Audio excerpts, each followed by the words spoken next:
somewhere. We're getting somewhere. There may be some chivalry. Kristen left in that long line of gentlemen. Oh, on your front steps.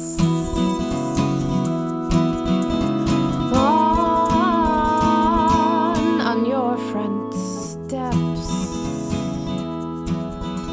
Enabling me as the friend you could be. Why can't you read my mind?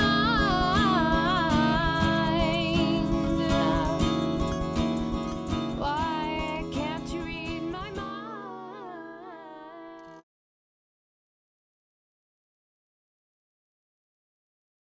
About sex work? Yeah, wasn't it? Like definitely our Just think a drunk cat fell down. singing open mic we did last night. Yeah, no, last night we did. Yes, for sure. Hey, I realized that I've just been Hello. staring at my text to Jake Perone and not at actually the YouTube to see if we're actually on yet. So I don't even know. Daniel just told us that we are. Oh, well. The voice of God hath spoken. And we are live. And welcome to you to Quarantinapalooza 48, 47? 7, Is anyone really keeping 17, track? 20. I don't know. I don't read Roman numerals. Anyways, welcome. Hi, I'm Sarah. Get off your phone. Look, I just lost the stream. I don't even know where my it went. gosh. Okay, here we are. Hey. Oh, there it we're is. here. Hey, Oh, we're a teeny tiny we're little- definitely live. That's You can see me like We're poking gonna- at my phone in a confused way. Hi. We're here for you and your favorite show every Saturday night since March of 2020. That was last year. Yep. Whoo, baby, it's been a long one. Man, yeah, time's starting to blend together again for me. I go through phases. Yeah, it's Saturday. It's Saturday. We know that. Thank God for Q-Paloo. That's the only reason why we know what day it is. My name is Michael McLean. My name is Sarah Donner, and we're glad that you're here. Who's here? We've got all sorts of lovely folks here. We have Daniel Neruda. I can see his lovely face right there. Yes. Controlling everything. Yes. David C. Joyce C. I just got confused. I was like, oh, are they related? It's just a C. Jake, Lorraine. I don't know. Karate Joe is here. Amy Finn is here. Yay! Yeah. Hello, of and lovely folks. hello to the folks who are not on chat and just watching and enjoying. We're glad that you're here too. We have a wonderful lineup for you tonight. We have Hulie J. Chan, our local favorite. Do you remember when like a Princeton newspaper wrote an article about you and they were like, local favorite Sarah Donner, and you were like, fuck you, local I was paper. so mad. That is the worst It's like the worst compliment. thing to call somebody a local favorite. Anyway. She is a favorite and she is local, but Right, I wouldn't. but No, we it was a don't mean joke. it in I the don't mean it. offensive way. I don't. Yeah, no, I don't mean that in a disparaging local favorite way. And then we have a New Jersey favorite. Everyone's favorite playwright, Ian August, will be joining us in a little bit to talk about voiceover, acting, playwriting, his cats. Of course. And then, we're going to play some Jackbox games with the Damsels of Dorkington, who will be joining us at the end of the show. And you are welcome to join along with those games. So let's get started. Well, first, we have two very special guests before it all. And for these special guests, we need to suit up.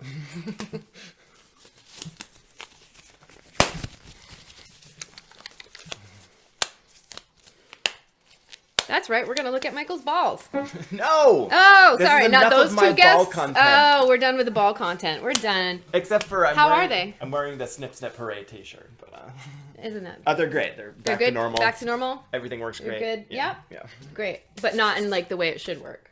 Right, yeah. Right. Presumably Not no working. sperm. Right. Yeah. They just go swimming around your Wherever. I don't know wherever where they go. wind up. I don't know. They go to Okay. a farm in the country. So we're going to take a little walk over to Club Smoosh, and we're going to give our friends in there. Oh, wow. Wow. Art supplies. I knew that was going to happen. We've got friends.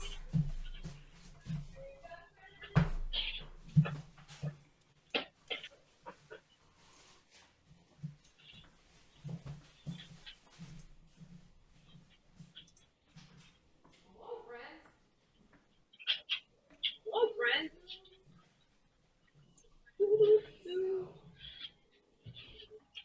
So, put you over there. Hi, little one. Okay, we've got some friends. Brandy friends. We have 2 new intakes here in Club Smoosh, and they have ringworm, also known as tinea fungus. Very, it's not dangerous, it's a pain in the ass is what it is. Very hard to get rid of, easily spread, very inconvenient. Alright. There. Sorry, I realized I left my long sleeve shirt in the other room.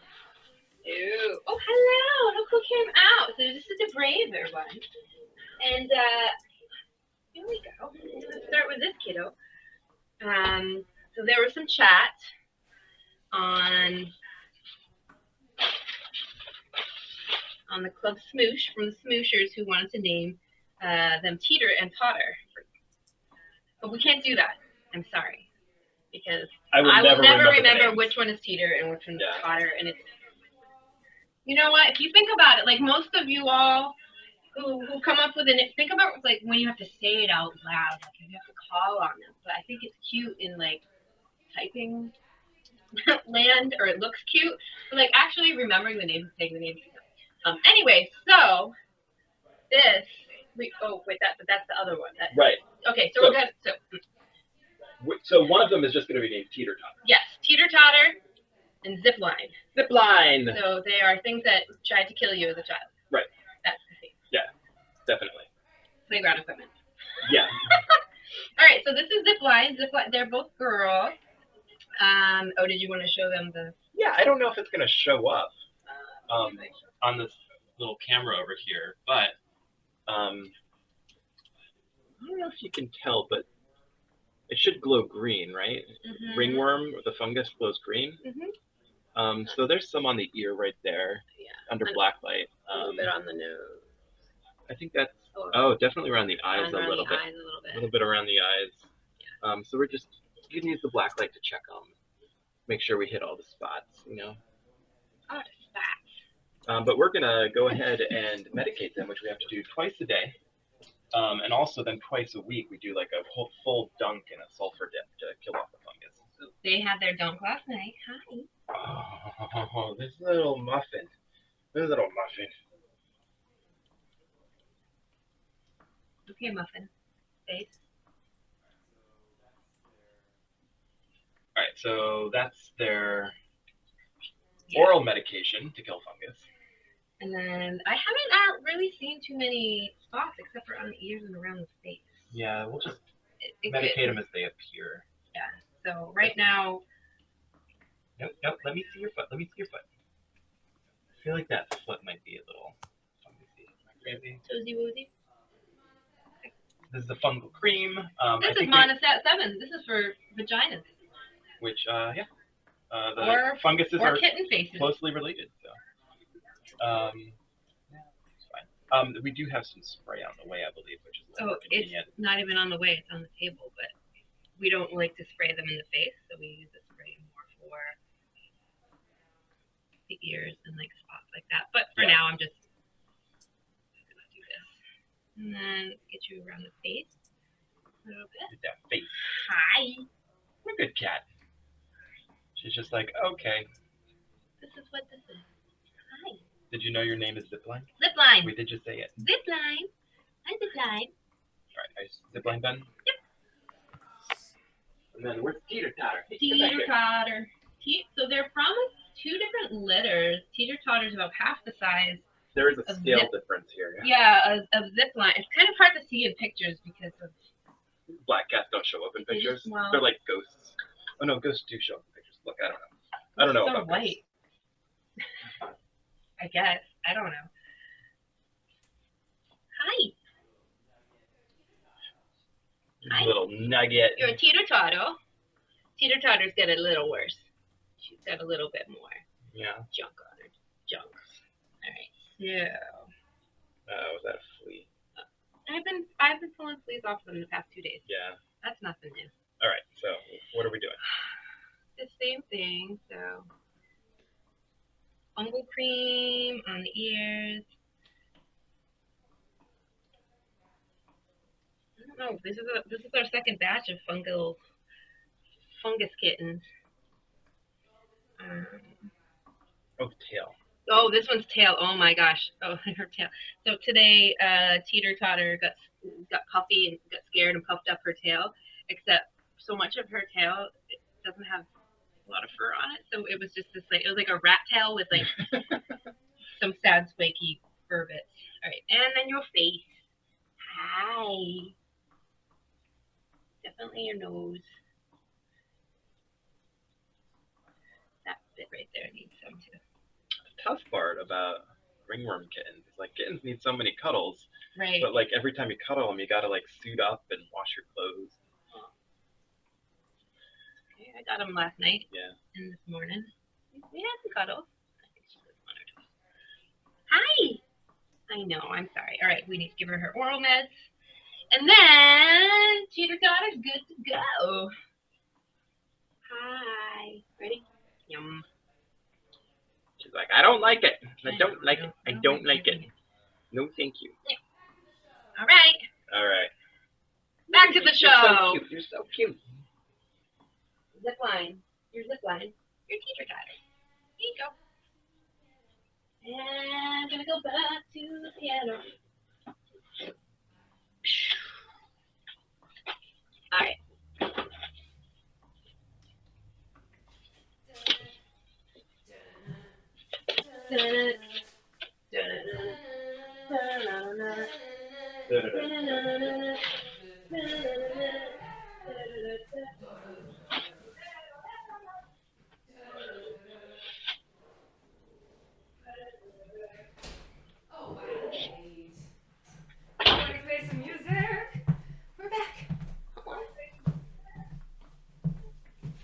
All right.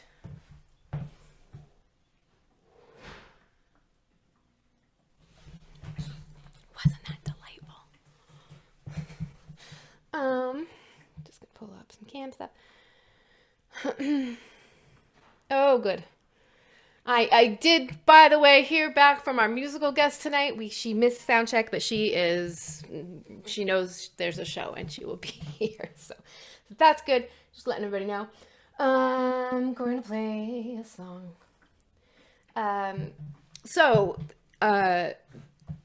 A couple days earlier this week, the artist Lorena Mckinnon released all of her music, music and sheet music catalog. So I bought a few pieces, and if you don't know Lorena Mckinnon, if you were around in the 90s, you might remember her song Mummer's Dance, which was really popular on the radio back then. But she's more of a Celtic folky artist. She plays the harp, and her music got me through lots of feelings for teenager Sarah, and so I'm gonna just play one of those songs right now, but it's called Dante's Prayer. So it starts out with this really gorgeous Gregorian chant kind of choir thing happening, and I don't know, it's such a pretty song. I'll try and do it some justice for you. Okay. That's it. Yeah. I know this song.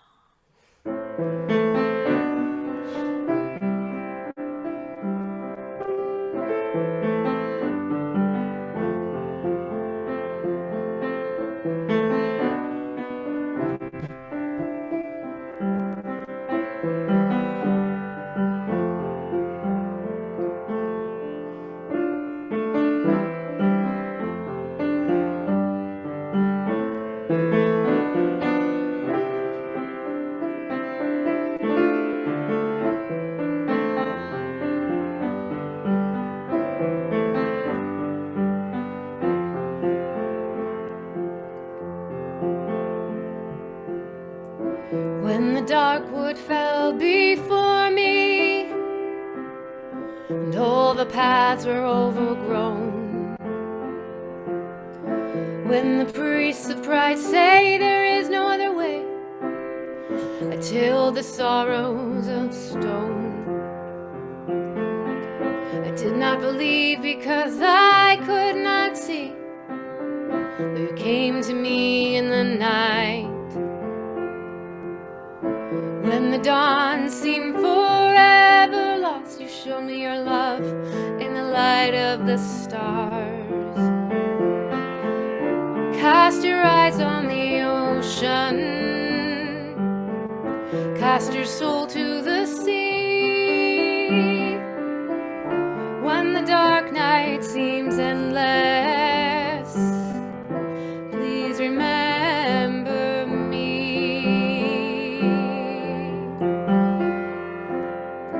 Then the mountain rose before me with a deep well of desire. From the fountain of forgiveness, beyond the ice and the fire. Cast your eyes on the ocean, cast your soul to the sea. When the dark night seems endless, please remember me.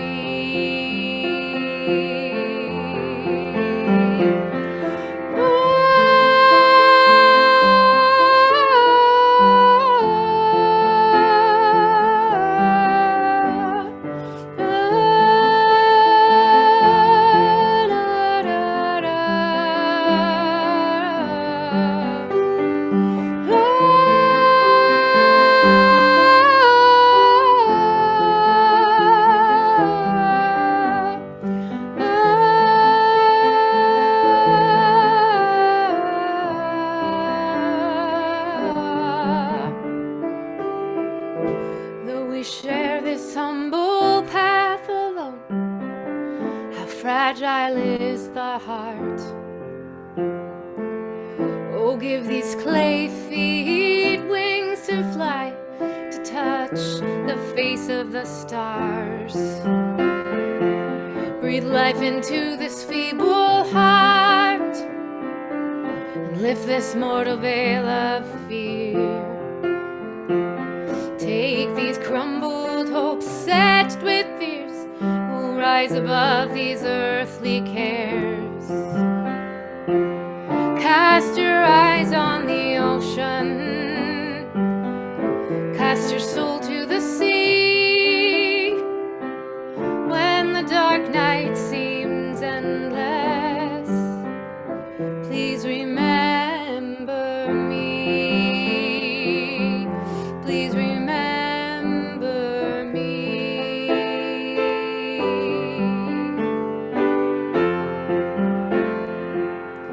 Please remember me.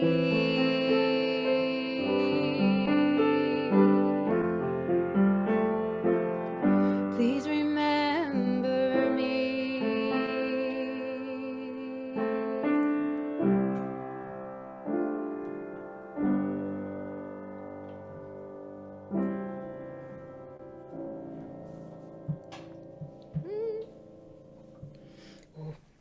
Oh yeah, it's a good feeling song.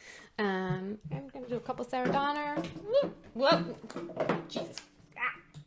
Gonna knock things off my wall first. There we go.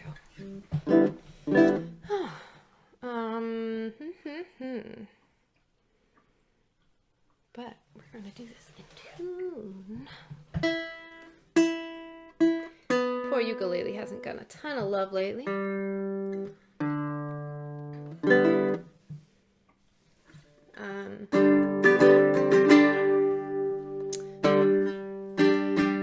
I heard some chatter about this, saw some chatter about this song earlier today, so I was like, yeah, I haven't played this one in a long time.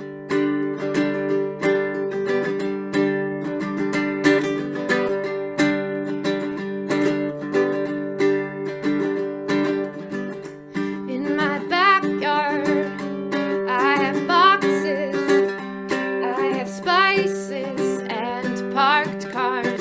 In your backyard, you have highway, you have mountain, you see the stars, but I don't.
gonna do one more song with Michael McLean. If you'd like to run over here, run. I'm not gonna run. There's a lot of cables. Yeah, don't run. There's cables and art supply and ooh.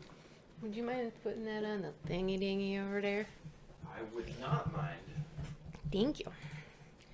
I'm just over there texting with Ian August is coming up. Ian August is coming up. Miss that dude.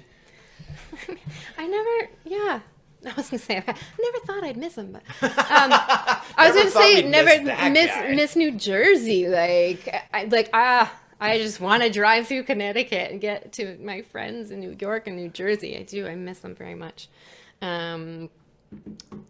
So we're. You may have caught us singing this song last night if you watched any of our drunken live stream last night happening. So we're gonna do it now, but if you want to see a drunker version, watch the stream from last night. I think we did pretty well on it. I'm not gonna go back and check. So. I'm not gonna go back and check either. But okay, him. Can I have a little more bench? I'm kind of falling off over here. I don't want to be You know what? There's extra. Let's scooch. I don't want to be a drama queen. I can't work with these conditions. It's not your job. It's my job. Sorry. Okay.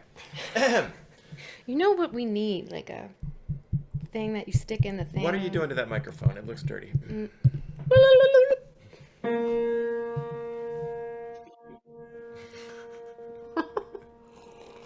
Hold on. My nose itches, and I don't want to scratch my nose on camera, so hold on. Now I'm ready. Okay. You know I want you. It's not a secret I tried to hide. I know you want me, so don't keep saying our hands are tied. You claim it's not in the cards and fate is pulling you miles away and out of reach from me, but you're here in my heart, so who can stop me if I decide that you're my destiny? What if we rewrite the stars, say you were made to be mine, nothing could keep us apart, you be the one I was meant to find. It's up to you, and it's up to me. No one can say what we get to be. So why don't we rewrite the stars? Maybe the world could be yours tonight.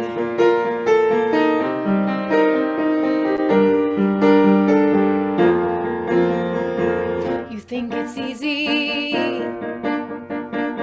Think I don't want to run to you, but there are mountains and there are doors that we can't walk through. I know you're wondering why, because we're able to be just you and me within these walls. But when we go outside, you're gonna wake up and see that it was hopeless after all. No one can rewrite the stars.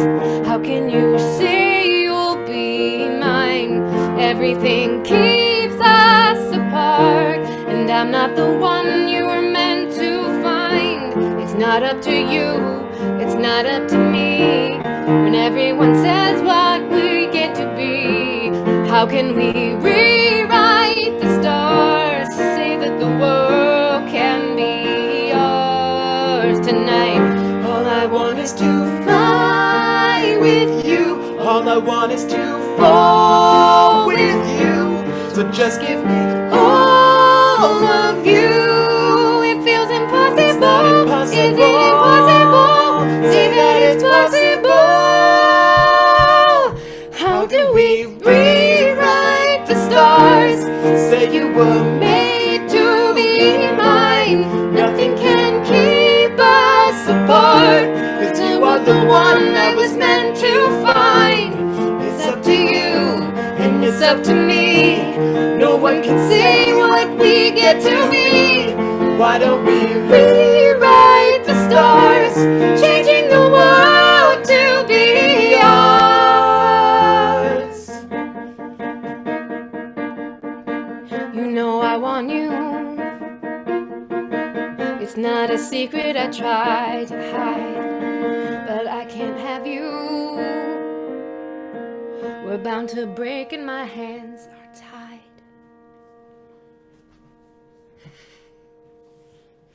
I don't. Now we're doing like a gang thing. I don't know what that is. Yeah. All right. So, that was Rewrite the Stars from The Greatest Showman, and we are going to move over to Ian. But before we do, we just have one quick, a little bit of housekeeping to do. I mean, I know I haven't cleaned in a while. So we're gonna go vacuum, and we'll be right back. No, we have some treats that were sent to us. Oh yes. Yeah, from Spain. We've got some treats. We got some vegan jerky that was sent over. So we are just gonna take a quick second and try that. I know Ian's shaking his head like that's gross. Oh, I do want to mention Nancy, who sent me some tea, some pudding tea. Pudding tea, quite yes. lovely. Oh yeah, we got tea. So we're not going to drink that now, but I did drink it for lunch, and it was quite nice. It reminds me of my mother used to make rice pudding, and it must be like the same spices, so it's very reminiscent of.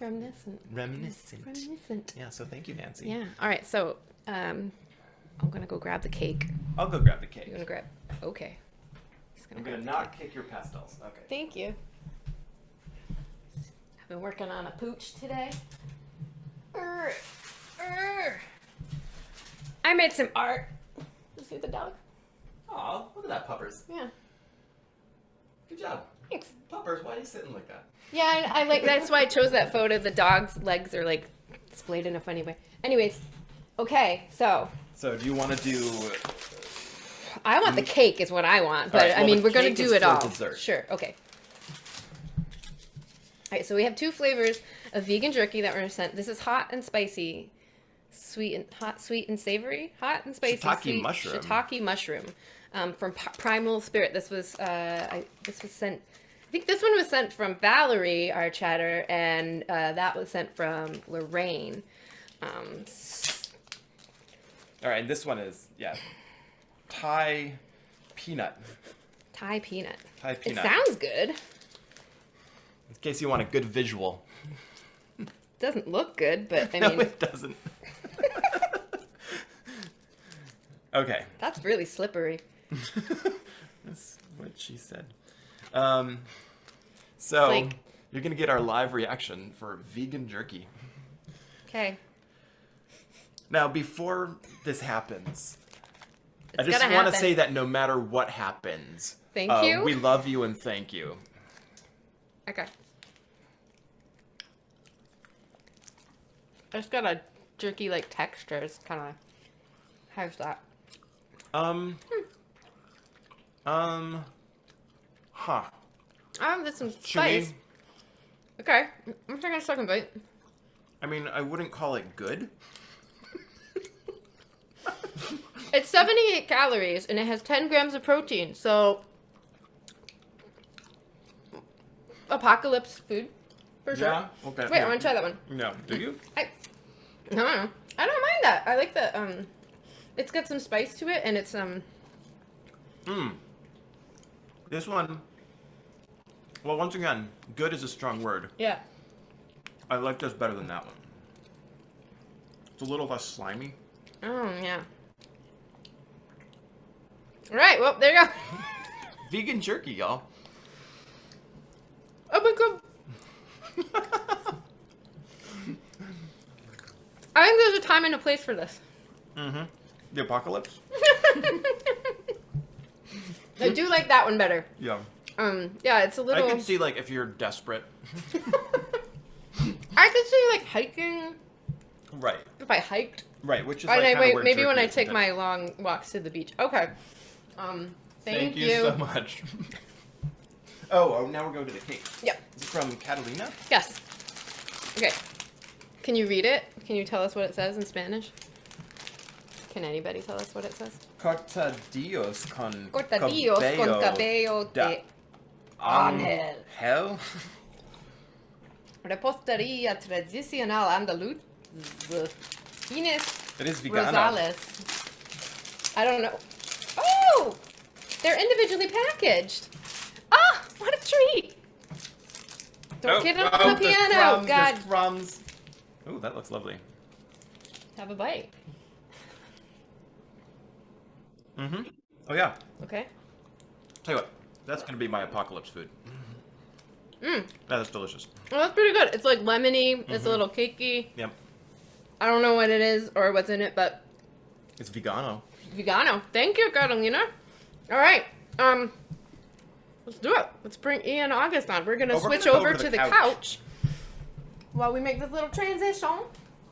Transitione. Right? I'm sure that's a word. Yeah, let me. Can you? Yep. I bet that was real nice to hear, like, the chomping and the eating. Like, everyone loves mouth sounds, right? Oh yeah.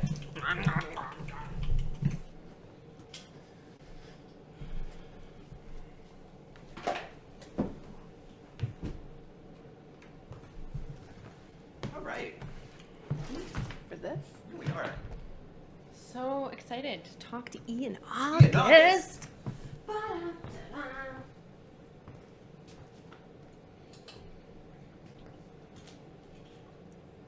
Oh no, we almost had a show without Chastity Pony. Oh no. Get in here, Chastity Pony. Come on, Pony. Chastity Pony. Oh, yes. And while we're getting this going too, are we in the window? Are we ready? Are we good? I don't know. We're gonna, if anybody out there in the audience has any opinions about merchandise, we were thinking about making some, like, printing up some pint glasses or wine glasses or Like- keychain or That's the question. Like, what would people want? what kind of shit would you buy Yeah. that has an image of Chastity Pony or this pickle, you know, something like that. Or some like I don't know if it's Quarantinapalooza. But some, yeah, we do have T-shirts that are already available on TeePublic, but the T-shirts basically, I mean, they're printed. TeePublic makes the money from that, but we were just trying to like think about like what's something we could have mass produced and mail to folks. We don't want to do the work. You tell us what kind of. Well, that's the thing. We were like What you throw your money brainstorming. at. We're like, let's just throw this out to let's Yeah. crowdsource this. So yeah, So put your brains on tote that, bags, please. Oh, cat yes. collars, smoosh. Special guest. Is it Ian? I mean, You it might ready? be Ian. Also, Smoosh. Is that an Ian August I hear? I think so. Yeah, that's me. That's my breath. That's the deep breath.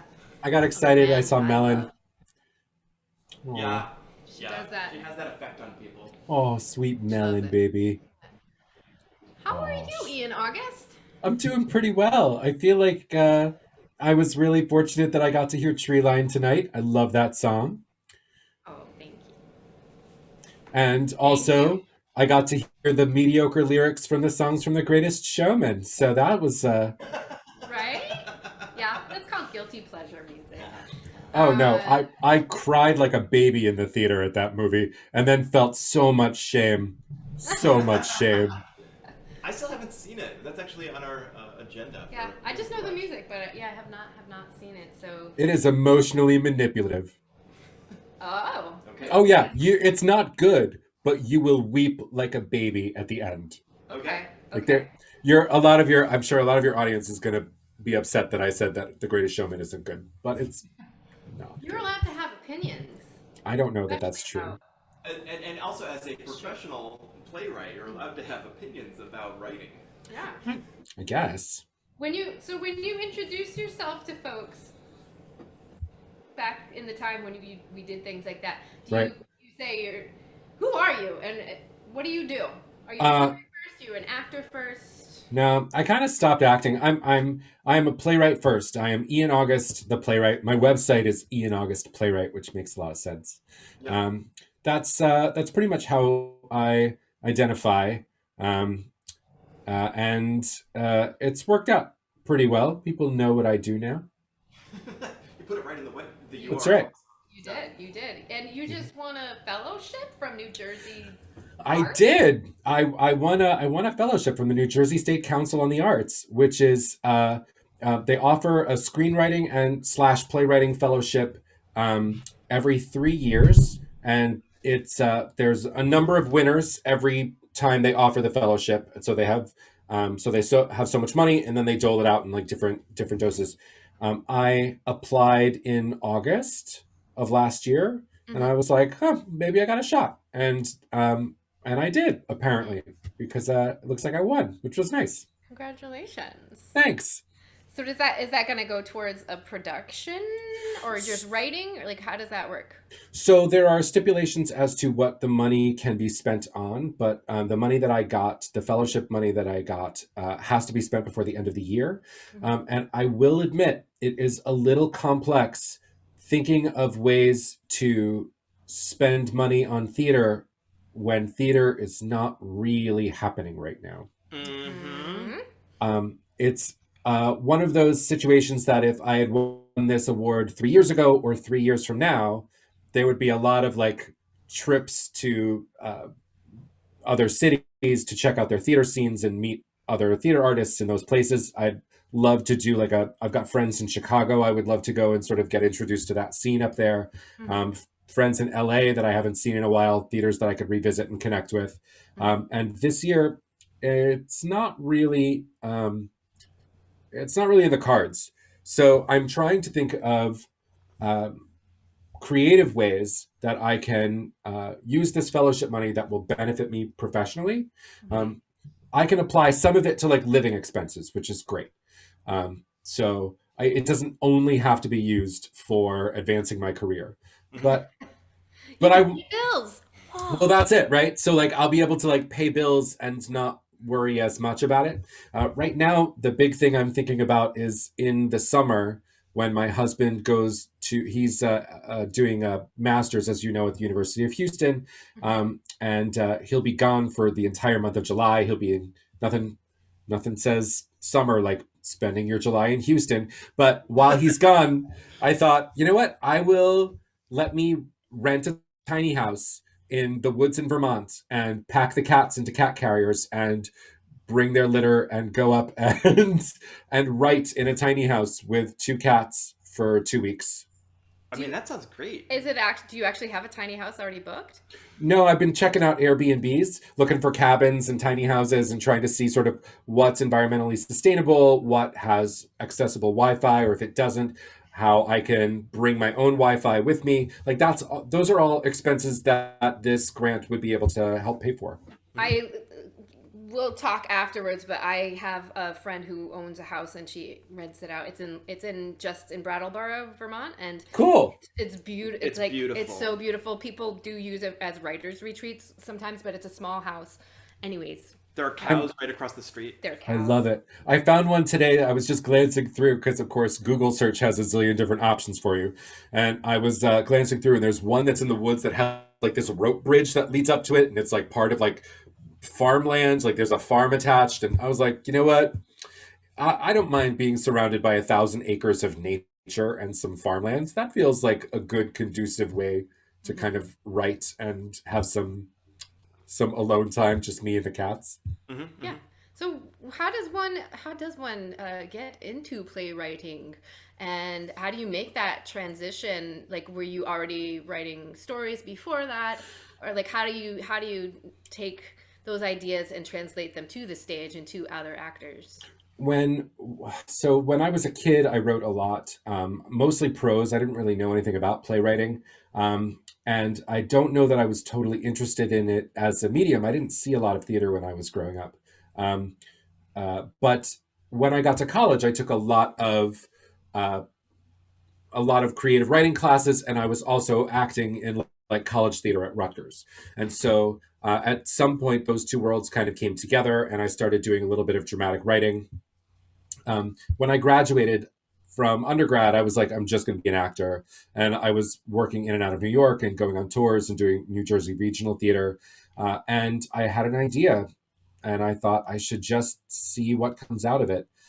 So I wrote a play that ended up getting into a festival in New York. I don't know if the two of you remember. It was called Missing Celia Rose, and both of you worked on it. I built that set, I believe. That's right. You built my set with blueprints that my husband, who is a designer, drafted for you while he was doing a summer camp in Maine. And he would mail the blueprints to me, and I would get them to you. And Sarah, I'm pretty sure you painted that thing. Pretty sure I painted that as well. Yeah. That's right. And that was my first play, and it had this off-Broadway festival debut, and it was a time that I was having a lot of difficulty with some of the acting choices I was making as a performer, and I thought, you know what, this feels like the kind of art that I want to make right now, and I ended up putting the acting aside, doing like the occasional voiceover job, but Mhm. really just focusing on the writing. And since That then, yeah. that's history. That seems pretty extraordinary to for your first piece. Yeah, Like, is that typical? no. Like, do most writers have? How do you convince people? Like, because you need other people as a play. How do you convince people to do your play? So with great difficulty, unless you're paying them, and then with great ease. Ah. Right. So with that, with most festivals, the way it works is that I will submit my work to the producers for the festival or the competition or the contest, or the theater company just in general. I'll just send them a letter and I'll be like, "Here's the script I'm working on. Please take a look at it. Please love me." And sometimes I'm fortunate enough that they respond in the positive. I've had a pretty decent success rate over the last, I don't know, 5 or 6 years, because I've been writing so much since that play that I have a really diverse portfolio. Mhm. So whenever somebody's asking for something, I always have something new to send them. And thankfully, a lot of these companies remember what you sent last year and they look at it and they say, "Oh, this was last year's, we didn't accept it, but this year's is different and I like this." And they start to get to know you. Mhm. Um, Once that happens, they're the ones who usually choose a director and a group of actors that they audition for their company. I'm there to work with them, but they take care of all of the other people, and hopefully pay them to do really great work. Yeah. So, what is the relationship of the playwright in the production? Like, you're not the director, No. but it's so whose vision is it, or how does the vision work, and how does the load get shared in terms of the artistry? So because all of the theater companies that work with me and all of the directors who work with me are doing a new work, right? They are often looking at the play and trying to figure out the best way to tell the story of the play as I would like it told. That's different from if you see someone's production of a Shakespeare play and it's been done to death a zillion times and they're trying to find a new way to change it up and make it better and make it interesting. Hmm. With new work, it is new. I mean, like by that's it's in the name. So the directors will come at it and they will talk to me about what they envision and how they see it, and I will talk to them about what I envision and how I see it. Hmm. And usually we come to some sort of an arrangement so that or the director's vision is so strong that it makes me say like, "Okay, you go." What I will do is during rehearsals, I'll sit there and I'll take notes. On Usually it has to do with things that the actors maybe aren't keying into. Sometimes it's things that I would like to be presented in a certain way, or hear it a certain way, or oftentimes it's lines that aren't working, and I'm recognizing that they're not working, even if the actors are amazing. Hmm. I have to be able to say, Mhm. "Oh yeah, but I gave them a really crap line to read or to say." And so I then have to go back and revise and rewrite and make sure that everything makes sense. Um, yeah, so it's complicated, but a good director is a really amazing person to work with. Hmm. Can they change lines? They I they cannot change lines. Right. So the playwrights don't have a union. Screenwriters do. Hmm. Because screenwriters do have a union, they are entitled to so much money and benefits with the things that they write. But then when they turn them over, oftentimes the directors or producers or actors even will change the lines that they've written. That's not always the case, but that happens a lot, especially in films. The director will say, "We need it to be this instead of this," and so they change it. Hmm. Hmm.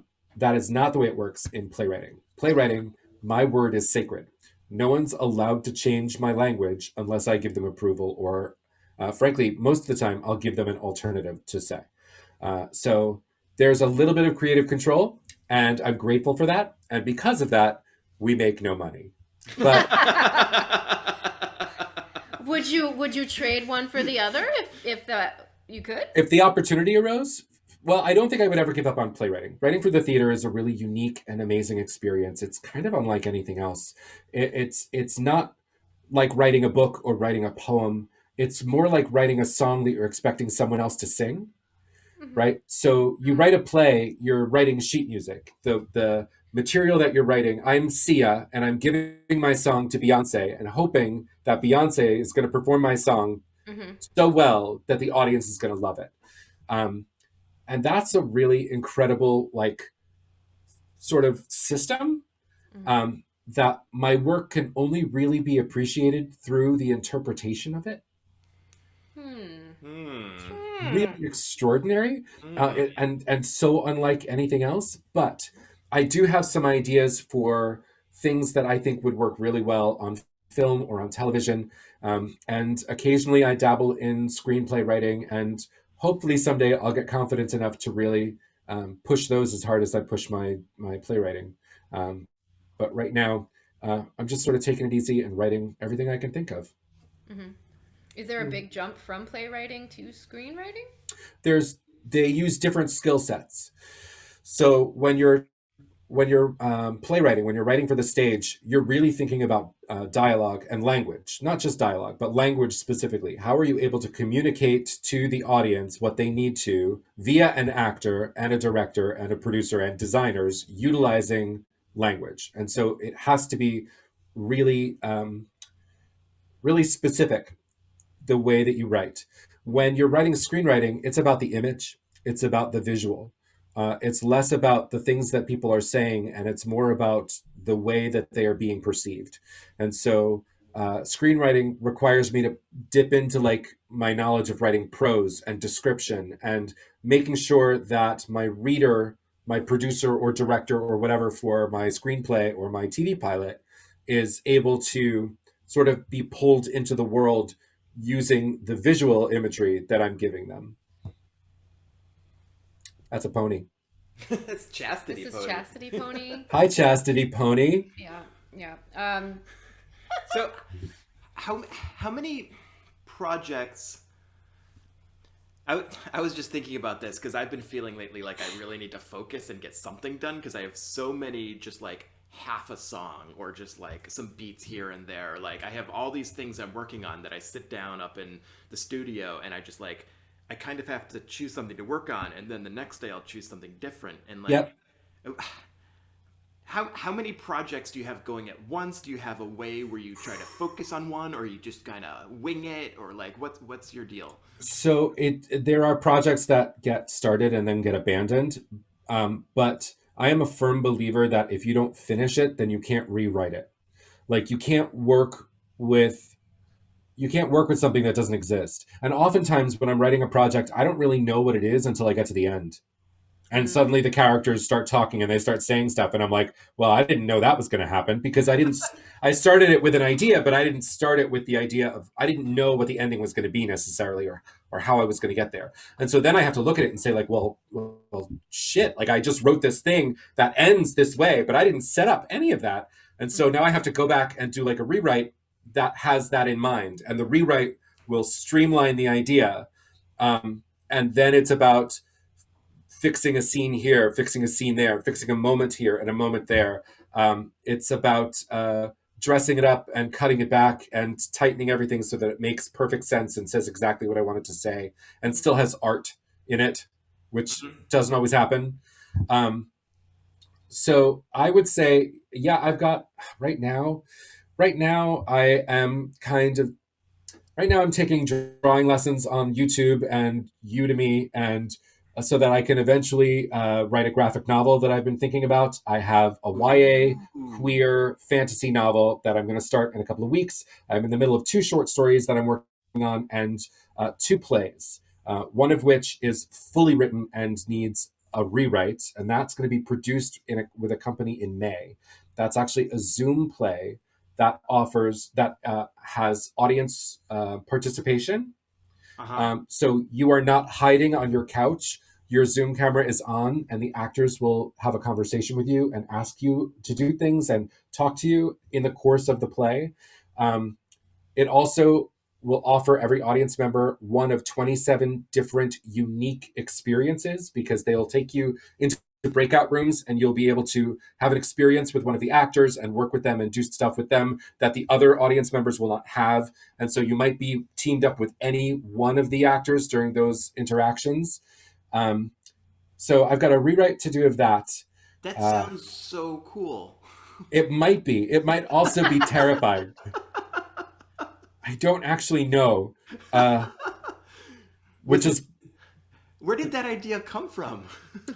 There's a brilliant play written by a playwright who passed away a few years ago. Her name is Maria Irene Fornes, and she wrote a play called Fufu and Her Friends, and it is a really unique play. It's one that they study in colleges a lot. It's not one that you'll see produced very often.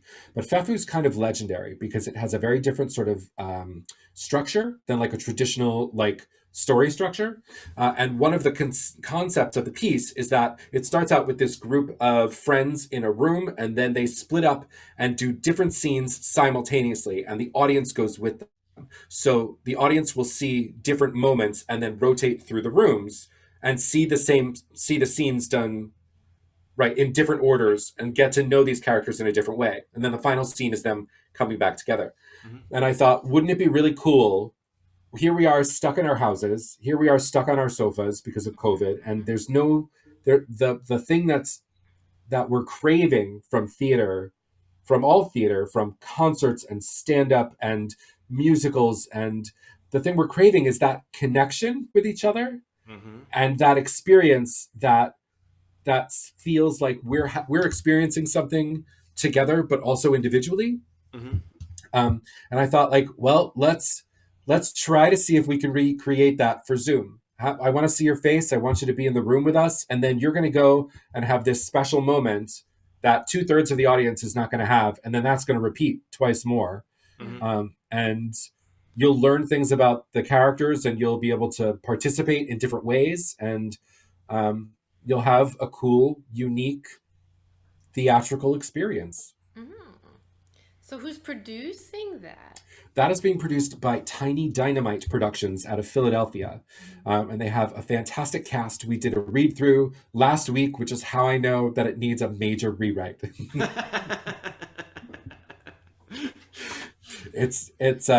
The actors did a beautiful job elevating words that should not have been elevated as well. And I could tell. I'm sitting here and I was like, oh, that's bad. But I believe it's gonna go up in mid-May, maybe the second week of May, for 4 performances right now. And I'm pretty positive that it will be like pay what you can. Mm-hmm. But Tiny Dynamite Productions, tinydynamite.org, they're a really wonderful small little theater in Philadelphia. And they commissioned me to write this piece, and I'm really excited to work with them. Yeah, that sounds pretty spectacular. So many folks and mutual friends between us are out of work, and Lord knows when they will go back, or if they will. And it seems like it's interesting how people are just trying to twist and turn and make something out of nothing, or something that never was before. Well, I'm with you on that. Yeah. But I think that we theater people, and you guys, I count you as theater people, because that's how we really, we've worked together. We got out, Ian. I know, but there's really no out. It's still in your heart. You just sang Rewrite the Stars. That didn't come from nowhere. That's fair. But so there's we are the most creative people in the world. We can come up with solutions to any problem. We can find a way to make people fly in a black box theater with nothing but a desk fan and a wooden box. We can come up with solutions to the Zoom problem. We just have to start thinking about everything differently. Mm-hmm. Yeah. Mm-hmm. Nope. That's my story. Nope. I did briefly want to talk about some of your voiceover work. No? You can, sure. I mean, I haven't done it for a long time. I haven't done it since the lockdown. But recently, the most recent voiceover work that I've been doing is I've been dubbing American English dubs over German action films. Yes. That has been extraordinary. I've gotten to throw up. I've gotten to fall asleep. I've gotten to mumble a lot. I've gotten to be drunk a lot. I play a lot of dirty cops. I can see. Yeah. What does that sound like? Oh, I can't do it without the script. I'm so sorry. Oh. What if we give you a line? It's my voice. I'm just talking. Sometimes I'm talking a little more deeply if like he just wakes up, then I'm talking down here a little bit, like, whatever. But it's just like serious straight Ian voice, which I know nobody hears very often, but like I do it for What does voiceover. that sound like? Well, it sounds like what I just did, I guess. I don't even know anymore. We've had many a gathering where all were entertained by the shenanigans of Ian's voice. That's because most of our gatherings are pretty boring. I mean, you'll notice we stopped showing up. So did we. Yeah. It's right now. It happened like right around the same time too, so don't tell people. I think they're going to be suspicious. I mean, we had to move out of state to have a good excuse, I think, but it was worth it. Oh, I can't talk about it. No. Anyways, if folks would like to follow your shenanigans and your work and hear more about this this production in May, what social media do you prefer to share your news on if folks want to? So the best way to follow me is on Facebook. I have a public page that's Ian August Playwright. You can also follow my website, which is ianaugustplaywright.com. There's a lot of pictures of me trying to look cute and links to all of the work that I'm doing. So you get to see sort of everything that I'm working on at the same time. Mm-hmm. Do you have any work on YouTube? So not really. I'm sure if you Google search me, you can find some stuff on YouTube. Don't watch it. I mean, like you could, but most of it is work that's sort of been done by other places. I will tell you, there's a great. I took part in a really cool thing at the San Francisco Playhouse 2 weeks ago. They call it a Zoomlit program, and basically they get actors and a director and a playwright together, and they with no rehearsal, and we Zoom a first rehearsal. So what is it like when the actors and the director and the playwright get together for the first time and read through a script together? And what kind of feedback do the actors get from the director, from the writer? And then they do the piece again. And my short play, Frozen Foods, about a woman who has an existential crisis in the supermarket, was one of their selections. And it's a 10-minute play, so it's a half an hour thing. If you go to San Francisco Playhouse and look up their Zoomlit series. It's a lot of fun. It's free to watch, and you get to hear the play twice, but also get a sense of kind of what the rehearsal room would look like in that circumstance. Yeah. How do you feel about those now that we're seeing, more plays and productions that are more, more in like readings or concert, a concert version of a musical or something like that? Do you think that's going forward going to be a more popular way to consume theater, or do you think we'll go back to how it used to be before COVID?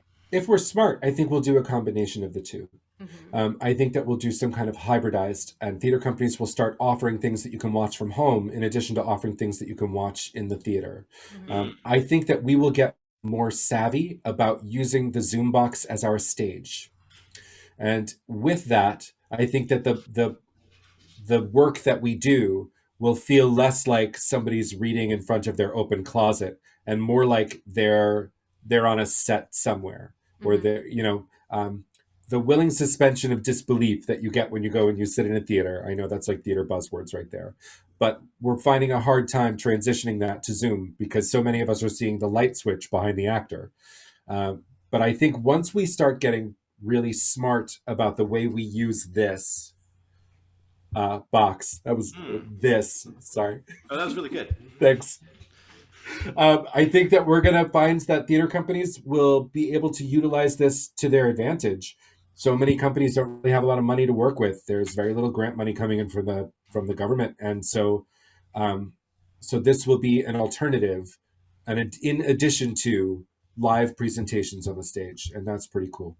Yeah. That's what folks have been talking about in just music, live concerts as well. Like, are we really going to go back to a time when you go to the show and that happens and no one else can see it? Like, there's got to be some way to bring in all of this stuff we're learning now into that live experience. Like, you could be there live, or there's an alternative experience where you're, on YouTube or whatever, watching it and all that stuff. Like, good things will come out of this, I think. Totally. We just have to be creative about it. We have to not be depressed about Zoom. We have to embrace this as a new opportunity and not look at it as though it's a burden and a placeholder for when we get back to real life. Because we honestly don't know what real life is going to be like. It's going to be different. It is. Yeah. Yeah. I think we buried the lead a little bit here, though. How are your cats? They're doing great. They're doing really well. Lentils has been super affectionate, which is great. We got Lentils from you. She was known as Bot Bot back in the day. And she's doing great. She had lost some weight last year. She's one of those cats she's a little gum disease and she doesn't like to chew. So we got her like sensitive tummy food and she's been taking that really well. Kimchi has been very needy lately. They're both 10. It's been 10 years. So Kimmy has been talking to us when she's not hungry. That has been a fascinating development because she just kind of wants us to like hang out with her and play with her and like scratch her and be around.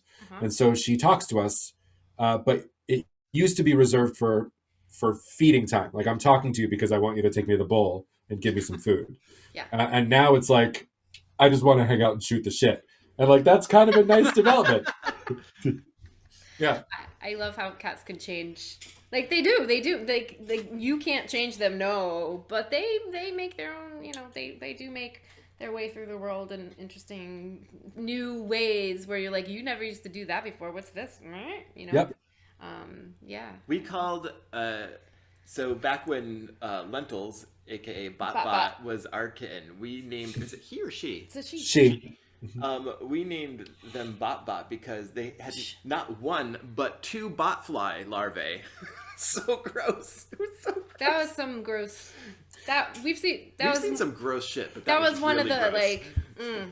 probably top 3 cat gross things. Yeah, top 3. Yeah. But she is in perfect health now, and she's doing very well. And it's not even reminiscent. There's no botfly activity at all in our house, which is great. Good. That's good. I'm glad. Yeah. Well, Ian August, thank you very much for joining us for today's episode. If you're watching and you want to check out Ian, I know the links have gone up in the chat, so click on over to there to follow Ian on all the things. Thank you both so much for having me and hanging out with me, and we miss you and we love you, and I hope to see you soon, maybe in person sometime. Like the fall or winter, maybe? Maybe. Next year? And to be honest, Matt has been talking to me very quietly about getting 2 more kittens. So we might be in touch sooner rather than later. Got it. We'll keep that on the DL, and I'll be on the scoping out. Yeah. Great. Thanks. Time's coming. All right. Thanks, Ian. Take care. Thank you. Love Thank you you. both. You're beautiful. Bye. Hulie Chan is coming up. Hulie J. Hulie J Chan. Hulie J Chan is coming up next. And yep, I see Hulie in the wings. Whoa. Did you see that graphic? I know, he's doing all What is sorts of things. that? He does all this. Daniel does all this stuff that we don't even notice because our like phones or screens are not even there. We're just looking at a Zoom call. Right. Is it just a Zoom call or is it an opportunity? Right, exactly. Right. So, like, Look at this. I want to do the box thing that Ian was doing. Okay. Right, like that. Hulie, how are you? Hey! Hello. I'm so good. I'm so glad to see you all. Good Yeah. to see you. I was so happy that you just were able to jump on board and be part of our show today. And I know that there are some folks watching. Jake Perrone I saw in the neighborhood a few days ago, and he's like, "Who's gonna be on this weekend?" Yeah, Yes. yeah, you've got fans. We're fans. So glad to have you. How you doing? I'm pretty good. I'm hanging in there, ups and downs. We're all surviving something right now. Yeah. Yep. Did you get your car off the wrong side of the street for the parking ban tonight? Oh, Don't panic her right before oh, she sorry. I plays. think it's on the right side of the street, but thanks for reminding me. Yeah, the parking ban starts at 6 a.m., which was on Twitter, so we had to go move our cars to the municipal garage and walk back up here right before it gets. I was like, I didn't even know it was supposed to snow tomorrow. It's Good to know, And yeah. we were like, we're not waking up at fucking 6 6 o'clock in the a.m. to morning. move Like, the no. car. Yeah, do it tonight. Well, we're gonna get off your toes and let you play some music for our friends here at Quarantinapalooza. Guys, give it up. Put your emojis out for Hulie J Chan. Thank you. Thanks for having me. I'm so pumped to play. I haven't played in so long, honestly. Cool. So I'll just start. I'm gonna start with an old song. It's a really short song. It's a little song for my friends. Shout out to my friends. We need friends far and wide and close by and all in all places during this time. So this is for them. I was feeling alone till you came along. Never thought I'd be the same again. And although I have changed, out of nowhere you came, and we were singing the same old song. For wandering magical musical creatures bopping along to the melody of a sad, sad song that turned happy. Because everyone needs friends to frolic with, because sometimes the world feels dark and desolate, because everyone needs friends to frolic with, because sometimes the world feels dark and desolate, because everyone needs friends to frolic with, because sometimes the world feels dark and desolate, because everyone needs friends to frolic with, because sometimes the world feels dark and desolate. Jeez, that's so funny.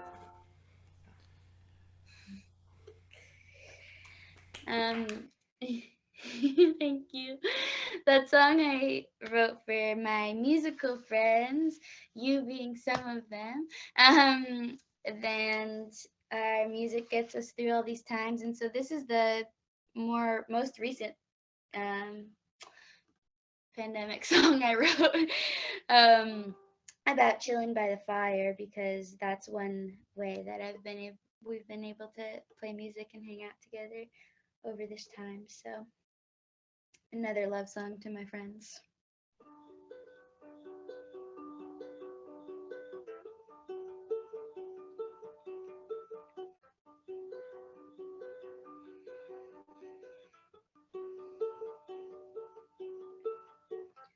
I try so hard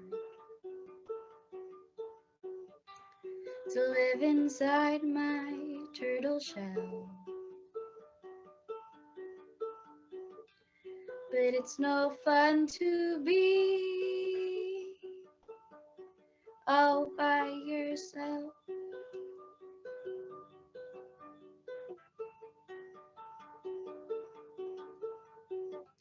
I try to go inside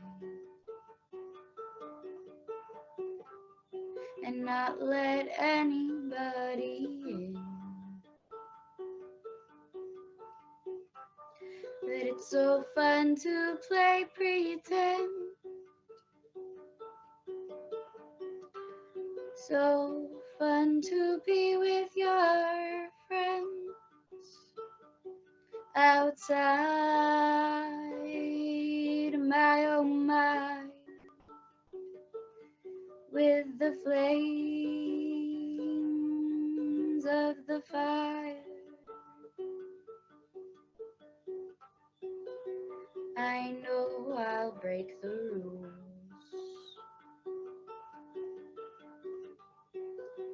I know I'm such a fool. It's not safe to play inside. I'll spend the whole night by the fire. My toes are getting cold. I'll live here till I'm old, so I can be by your side.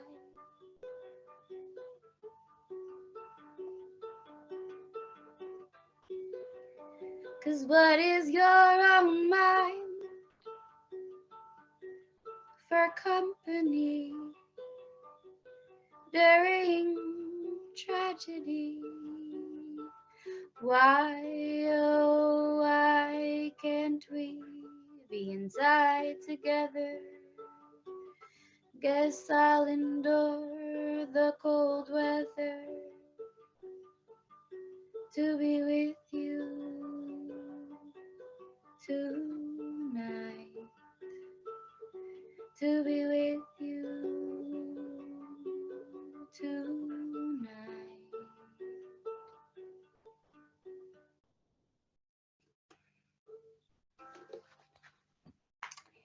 Yeah. Shout out to my wandering magical musical friends who may be together right now. Shout out to Yaya, happy birthday. I love y'all. Thanks for keeping me afloat. I'm gonna play a couple more love songs because it's almost Valentine's Day, so I'm feeling the love for my friends, for all the people in the world.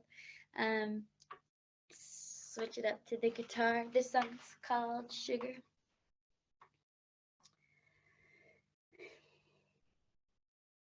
Oh, sugar, you are down the street at a meet and greet. I am here eating chocolate, drinking coffee on a Sunday filled with fear. All of the tears drained from my body with all my memories of last year. I am so nervous, you are so dear. I am so nervous, you are so dear. I could be a million different people. I could live a million different lives. I could go a million directions, but I stay here. So maybe after all of the confusion, maybe it is only a delusion. Or maybe after all of the confusion, it is clear. We are so different. You don't drink coffee. I collect everything and keep it in my room. You are so tidy. sense all the world's textures. I have to chop and hide mushrooms in your food. Why do I like you? Because you confuse me. I like puzzles when I am in the mood. I could be a million different people. I could live a million different lives. I could go a million directions, but I stay here. So maybe after all of the confusion, baby, is it only a delusion? Or maybe after all of the confusion, it is clear. The sun shines on the big brick buildings, the cars drive down the concrete street. I'd be lost inside this big bad world if not for your friendship with me. How do I tell you how much I love you without hurting you and without hurting me? How do I stop always avoiding whatever keeps feeling so scary? Maybe I'll tell you over my next cup of coffee.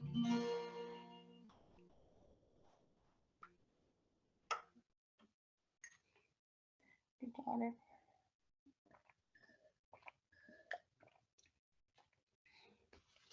right, thanks. I've been trying to write more songs on the guitar.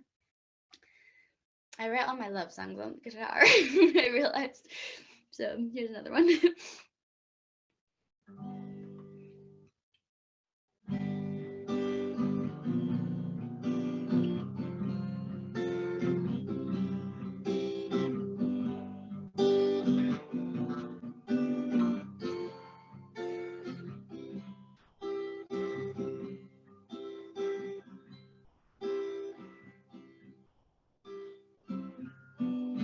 Your skin is soft, and you already know how to communicate. I thought I had to drink to kiss you, but that was just society telling me I had to numb myself to things that feel good.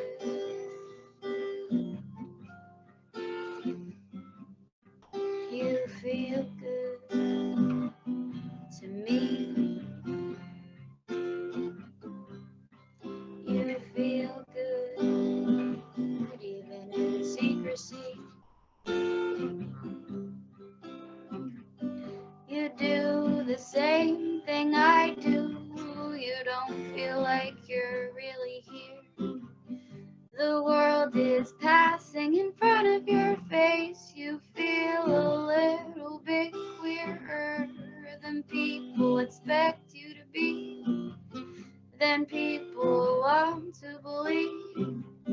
It's easier for them not to free you or themselves in their minds, and I'm just a little bit shy.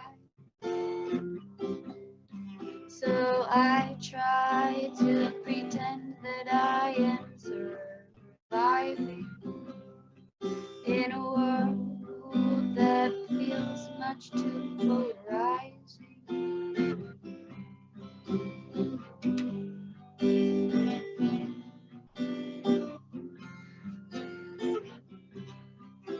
Where are you when I wanna cuddle? Where am I when you're drunk dialing me at 3 a.m.? I am sleeping. I am keeping the idea of you in my mind that I like.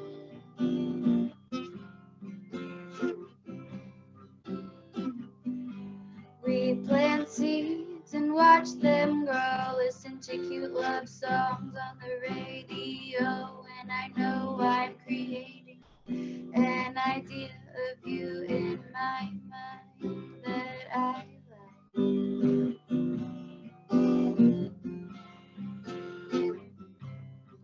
I am quiet, I'll let you decide. I'm quiet, I'll let you decide. I'm quiet, I'll let you decide. I'm quiet, I'll let you decide.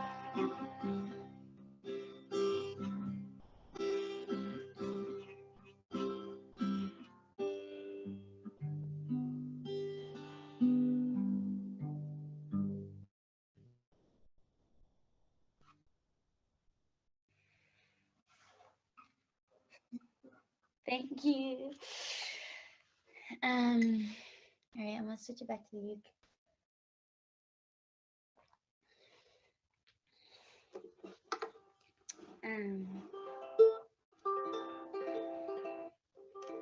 Is it okay to go a little past 8:30?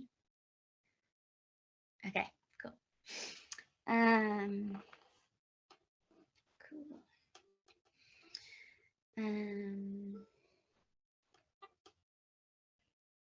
All right. Now that I'm on my vibe, I'm playing a lot of. I'm trying to play some new songs because I haven't played out in so long. So none of these are recorded yet, but just tried to record one of those the other day at Jake Perone's house. So this song's called Distractions.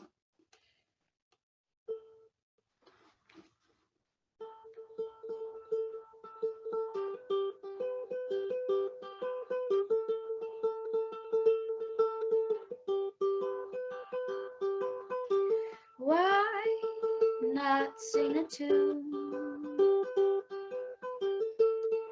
on a Wednesday afternoon when you're stuck in the medical district? You don't need to get to your appointment too soon. It's amazing that there's still room for all the people walking down the street, for all the people I may never meet. This place is a wind tunnel.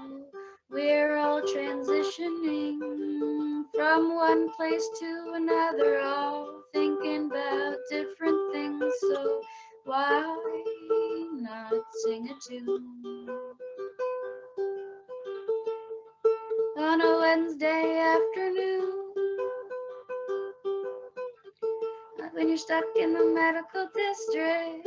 Don't need to get to your appointment too soon. Sometimes I worry in human traffic jams. Sometimes I think about how we're all aliens. Sometimes the world feels so damn dry. Sometimes I wish I'd lived inside the big blue ocean with the whales. Sometimes I fail. Sometimes we all fail. And we learn how to pick ourselves up again.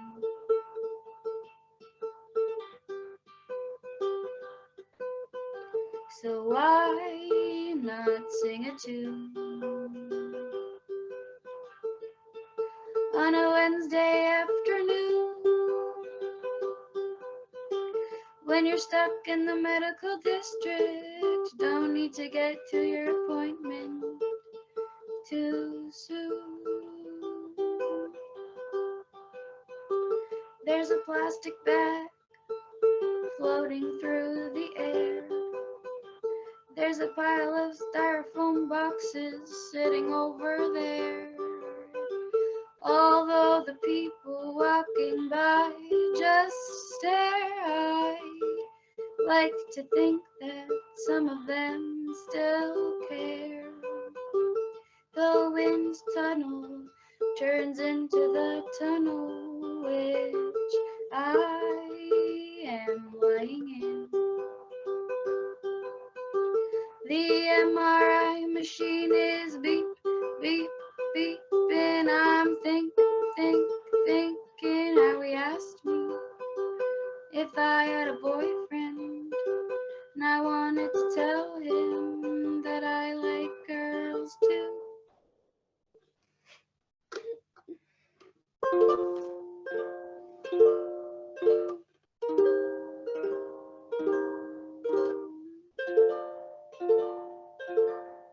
I like to just write songs when I'm just sitting places and just write anything that I see in front of my face.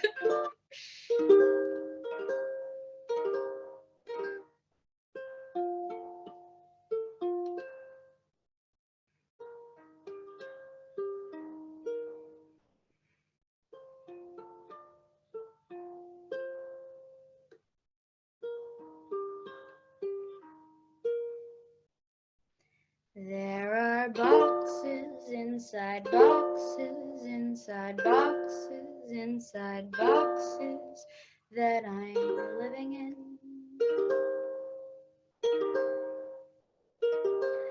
And I spend all my time thinking about just how I can break out of them.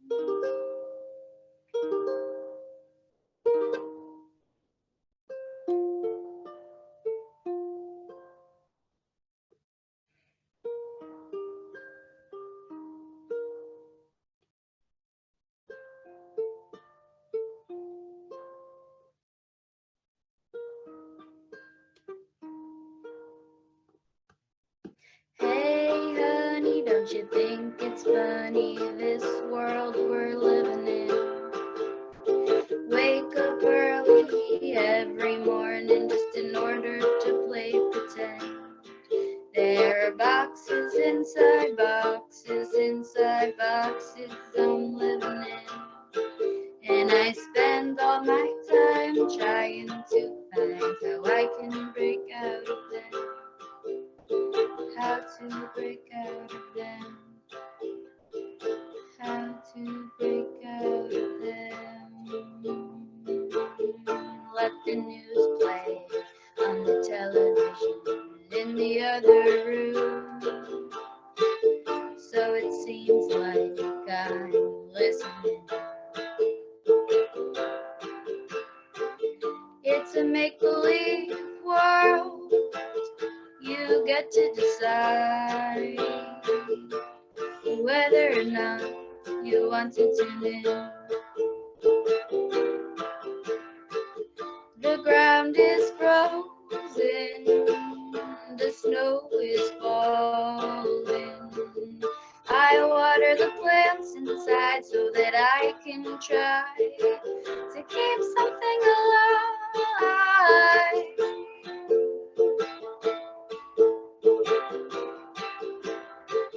My songs lose their tune, so now they're just words made up of letters that I once couldn't identify.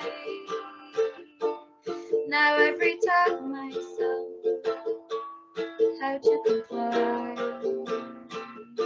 Was that a decision that I didn't decide? And the children and the dogs want to run around free in the snow falling down, but there's not enough on the ground for the grown-ups to stop working.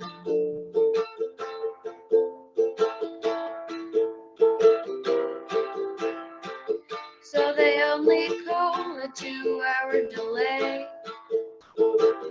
What more can they say? The kids wouldn't be bouncing off the walls. If we hadn't built any, the kids wouldn't be bouncing off the walls. If we hadn't built any.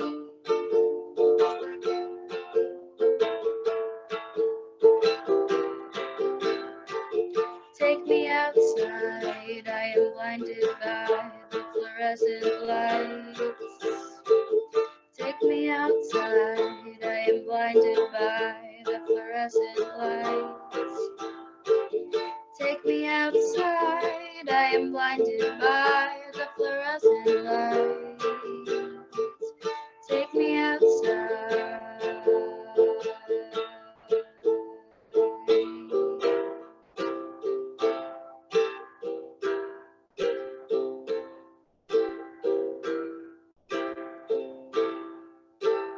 Hey honey, don't you think it's funny this world we're living in? Wake up early every morning just in order to play pretend. There are boxes inside boxes inside boxes I'm living in.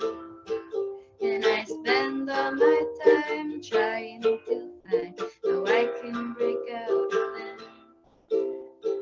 I can break out of them. I can break out of them.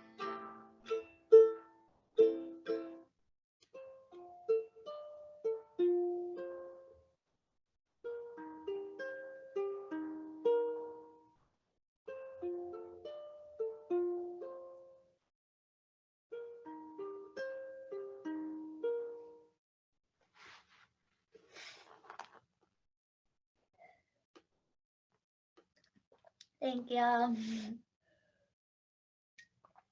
Thanks again for having me. It's so fun to play. I'd probably be doing this anyways in my room to myself, so it's really fun to have an audience. Can I do like one or two more? Sure. Yes. Okay. Maybe I can just do one more. Do it. Okay. Okay. I'll do one. I'll do my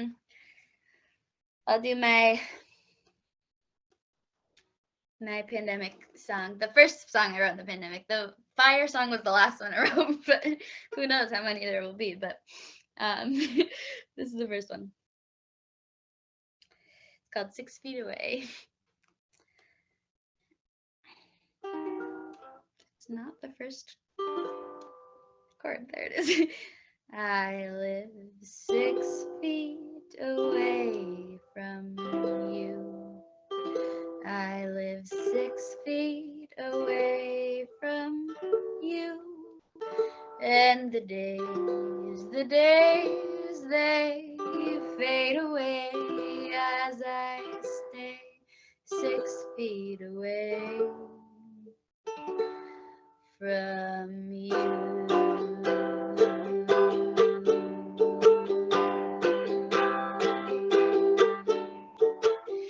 It's a little ironic, this virus only lives on human manufactured surfaces and of course inside humans. The other animals, plants and leaves are free, and so are all of the trees. That's the key.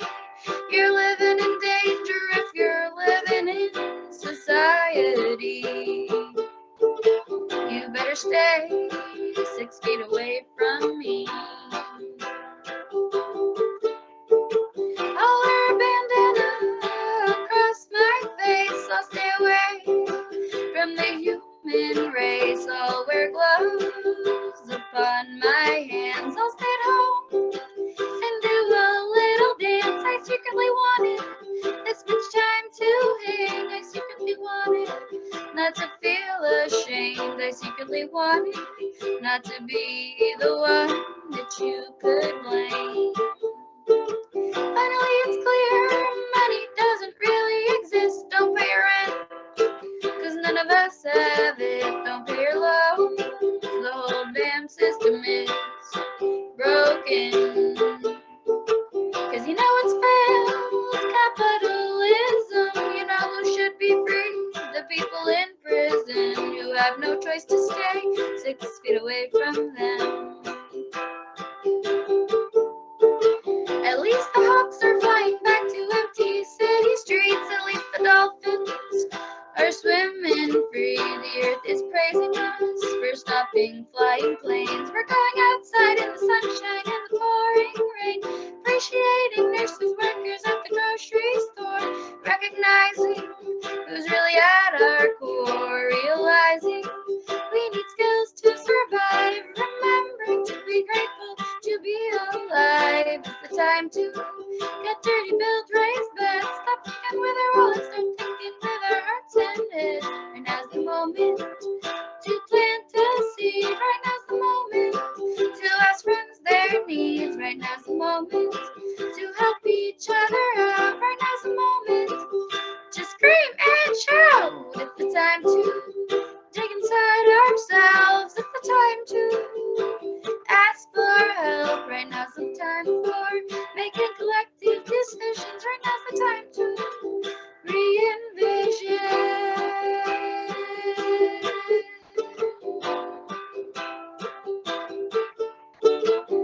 a little bit better.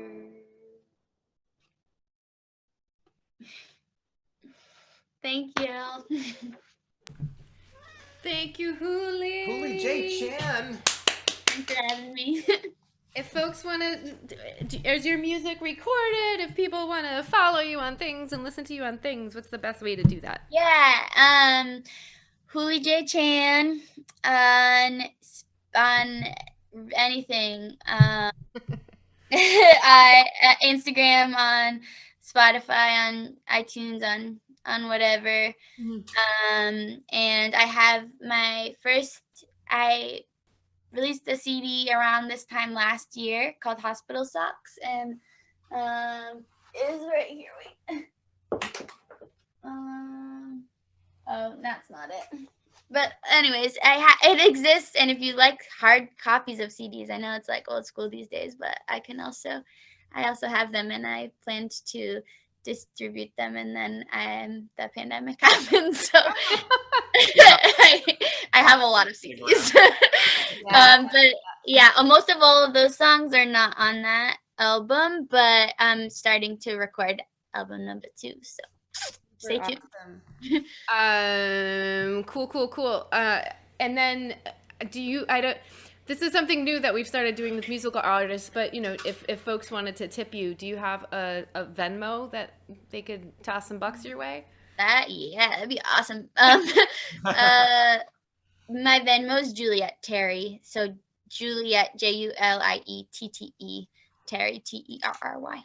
Okay. And I know that has been in the chat. So. Oh, it has been in the chat. Yeah. Okay, great. Yeah, this is sort of I don't know why we didn't do this before, but I was like, we should try and get our musical artists, some bucks.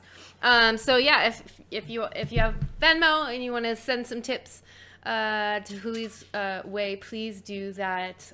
We don't ask for money on this show, but we do ask if you've got a buck or two to toss it over there. All right. So thank you so much for coming on tonight and playing songs for us. I hope we get to do it in person sometime soon. Me too. At least when the weather gets warmer, like we have a yard and we can. Let's do outdoor shows. Yes. I know. It'll be great. Definitely. All right. Take care and thank you so much. Bye, Hulie J. Chan. Thank you. Bye. Bye, y'all. Thanks for having me. Aw. She's so chill. She is very chill. Very chill and lovely and yeah. And did you get the song about Zoom? Live a life in boxes and boxes and boxes? Is that right? what that's? I think that you're was still on. You can nod yes or no if that's what that's about. Because that's how we were interpreting the whole time. We're like, she's talking about Zoom. Because she said she writes songs about things in front of her, and then I thought she was just writing about Zoom. That song actually I wrote before. I wrote that pre-pandemic. No! Well, I wrote that last winter when there was actually snow delays, and now it's even worse because there's not snow days for kids. They make them do virtual school. So now it has even more layers. But anyways, sorry, that was last year. Well, that's art, right? You get to kind of interpret things. Yeah. All right, we're gonna play some online games with some friends. I see some Amanda. Have fun, y'all. Bye.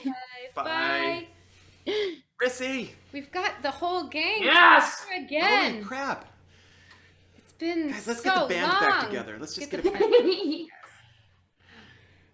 Like we do every week. Did Blythe have green hair last time? Is it?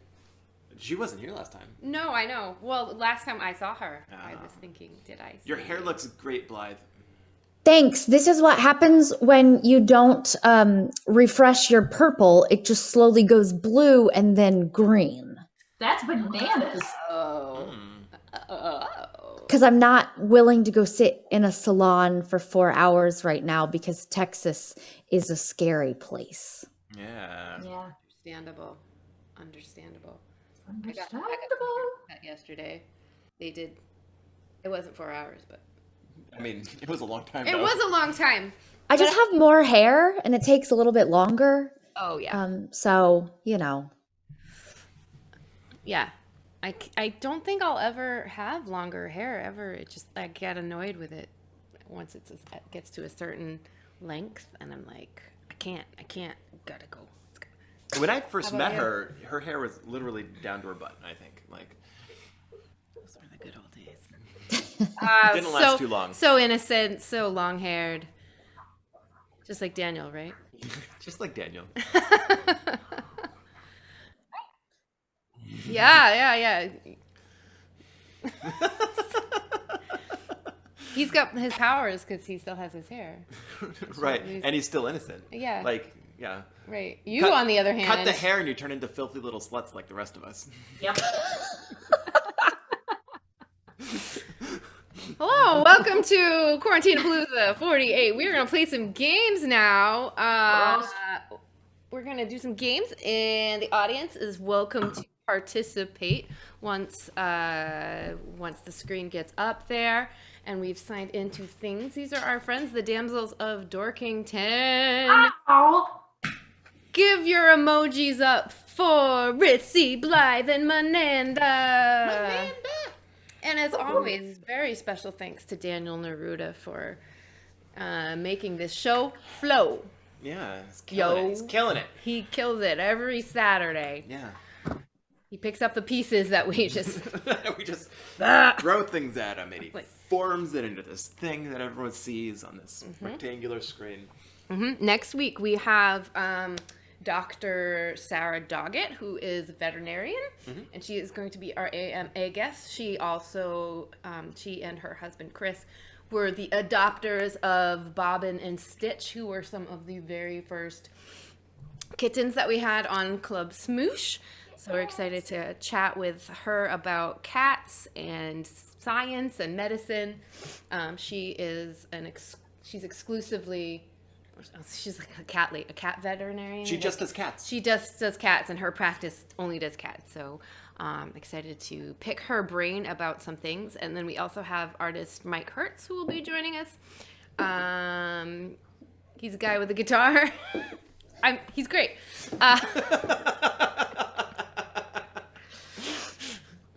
We know so much about our guests. We do really thorough vetting. Yeah, totally. Or sometimes we just text Dave, my bass player, and I'm like, "Who should we have on?" And he was like, "Mike Hertz," and we're like, we just like, okay. "Yeah, dude, Yep, Mike that Hertz sounds it is." good. So Mike Hertz is gonna be on. Dave says he's great. Oh, we have to sign into the thing.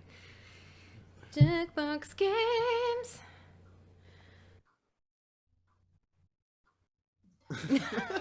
What is the point of the show? I'm not sure we figured that out yet. Outside it may be raining, but in here it's entertaining. Can we? Oh, somebody write that down and send it to us. That'll be. I stole that from Moulin Rouge. I was gonna say I just watched that last night, which is funny.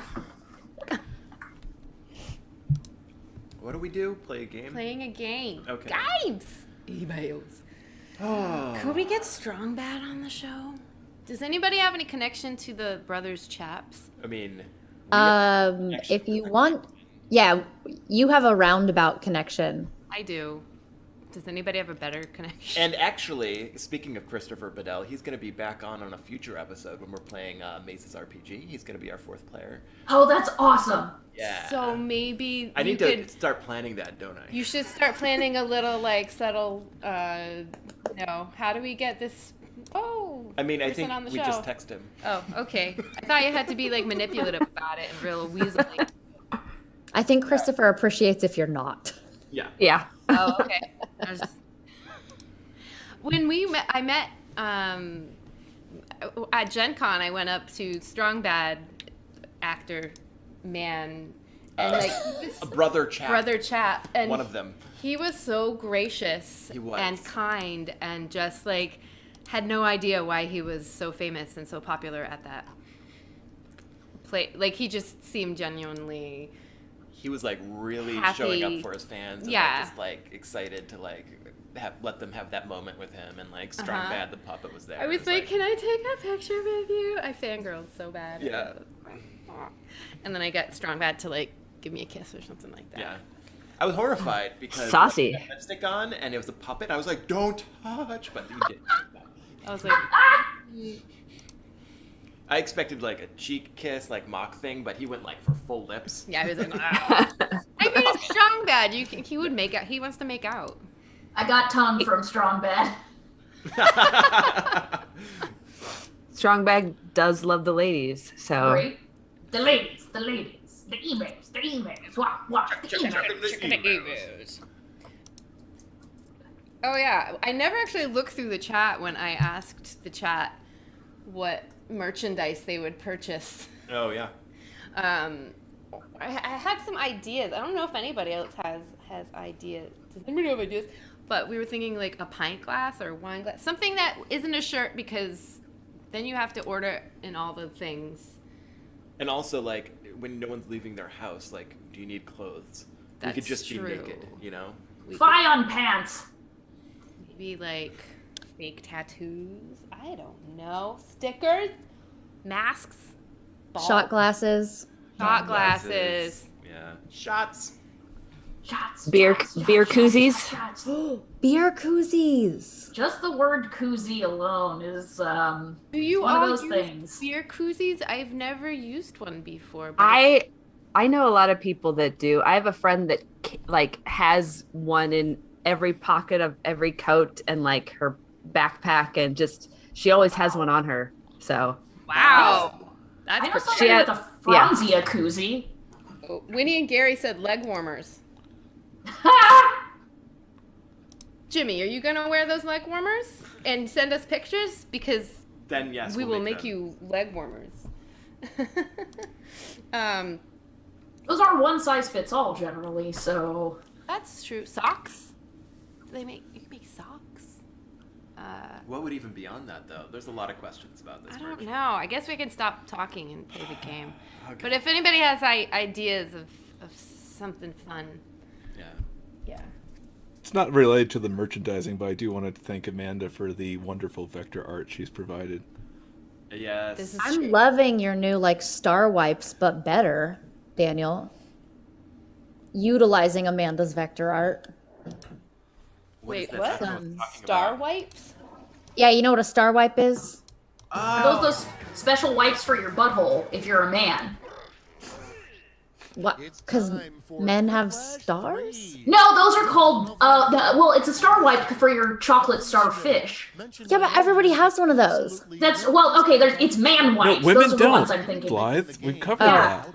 No, we have them. We just don't poop out of them. Oh, Right. We poop out of our mouths. Don't look now, but it's round one. You'll answer 2 parts because of we're your device. protostomes Then apparently. each Gross. Yes. response No is deuterostomes here. someone else's. The remaining players vote on their favorite. Easy, right? I don't know what's going understand on. the jokes, but I think it's funny anyway. For your answer. Well, So make 'em now I count. want a t-shirt that says like fuck the THA deuterostomes. I love you all. And we love you. David C. uses koozies for reusable water bottles. Dun, dun, dun, dun. Oh, I'm not supposed to say it out loud.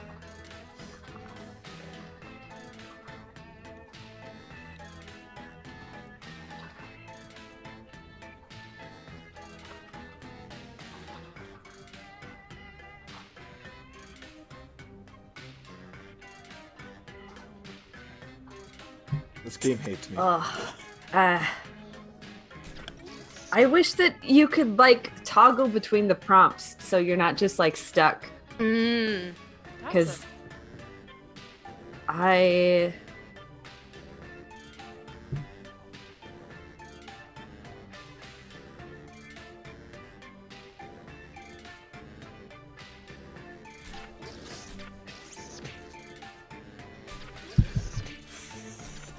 Time's running out. Safety equipment if you have to.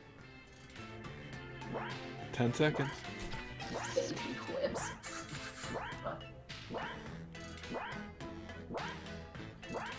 Snip pickle. Okay. Ah. Get one in. Don't oh, blame me. that's cool. Well, I'm gonna do well this round. As one of my prompts, I got 3 letters in, and then Honestly, you can never it's fine. have too many blank. Aww. Ah. I would say that That's not true. Well, I'm thinking expanded universe, like, Juliana, the misbehaving maidens. There was a time when there was another. Were there other damsels that we? Oh, there have been others. Oh. Where are they now? We killed most of them. The only one we'll still admit to is Danny. Yeah. Yeah. Okay, what's next? That's because we like her and she's cool. We killed and ate the others. Mm-hmm. I think we just killed and burned the corpses of the others. Well, 8 is a loose term. Look, cannibalism is Look, way you just better won't than find them, okay? because it's less wasteful. Maybe you just recycle the other damsels. Yes, we recycled them into the earth. And they became a tree! In the circle of life. Let's see how they handle. OMG, seriously, where is Waldo?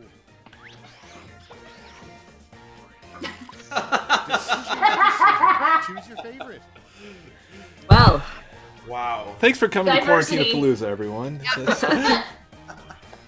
But Slowly dissolve into the night.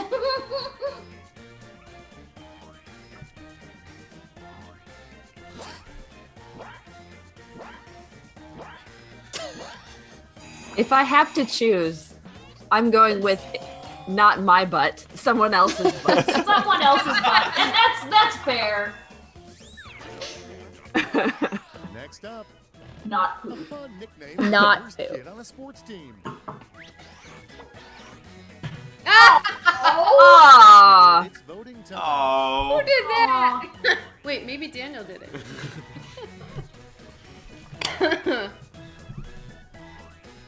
Yeah, bring it closer, baby. Hey, back! We're all like lounged in a couch and everyone else is at a desk. So I feel like we need to scoot it up I'm as trying if to we're. do less of this hunchy thing, which I do constantly on all my online. Anytime I'm on the couch online, I'm like, I do love to hunch. Oh, so Daniel said Daniel. Okay, Probably I voted for it with the assumption that Daniel had written that. I was gonna feel bad if he hadn't, so. Oh, dag! Pick your favorite quip. oh. These are both really good. They are.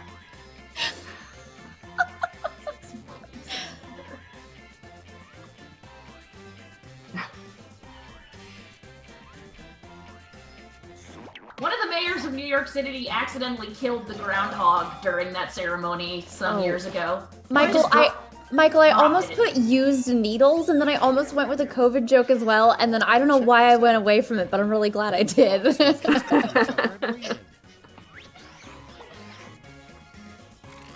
I was thinking like boxer briefs, like pants. Wow. I love the second one. I'm not. Oh, I'm not- okay. You didn't even have to explain that. I No, was gonna vote for that did- anyway. No, this isn't mine. Oh. I just read it, and that's what I thought. Yeah, I was gonna say, that's mine, baby! Yes. Our brains. It's like half a brain between us. Thank God for the mother brain. Because, yeah, when I first thought, I was like, boxers? Why would they be wearing underpants? I'm like, oh, like, To prevent your fighting. mom from opening it. Now it's time to vote for your favorite. Can't imagine who wrote that first one. Right? It was gonna be something about Democrats, and then I ran out of time. Because that would keep my mother from opening. Also, I don't say. I want to porn. imagine that's the entire No. name of the folder. Yeah, it's just Dem.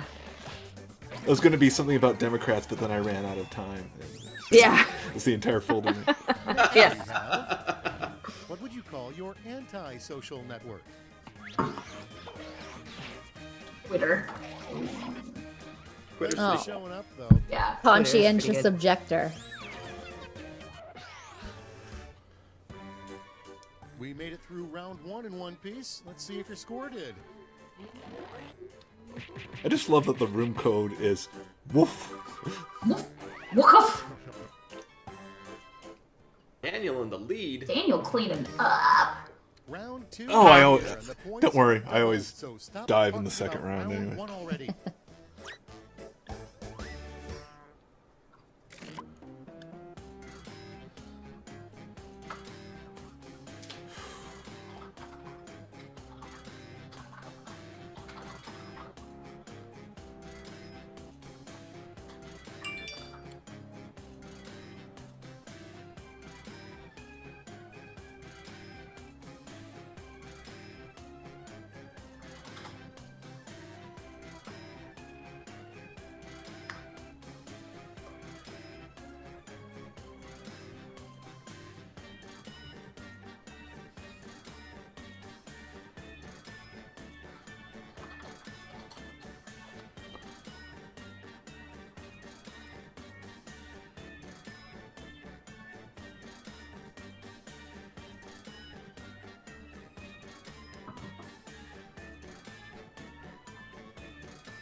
No, that one was weak, but my first answer was pretty strong, so hopefully it evens There's out. seconds left. Use a safety quip if you have to. Don't use the safety quip. I believe in you.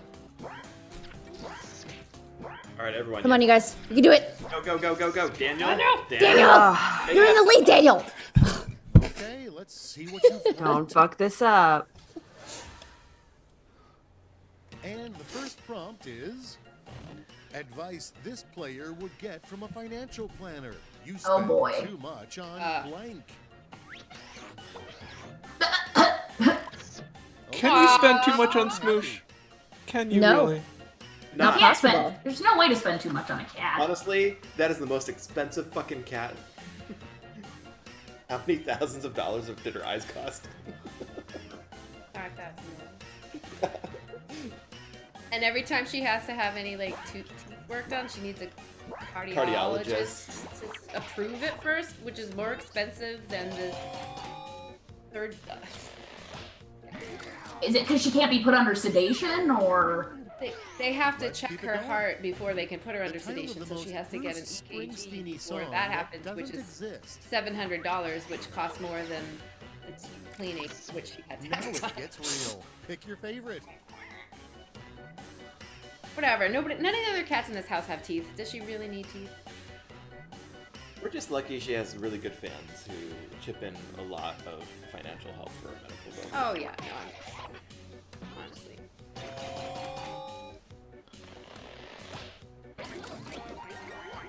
Alphabeo? I would give up my firstborn to pay for her meds.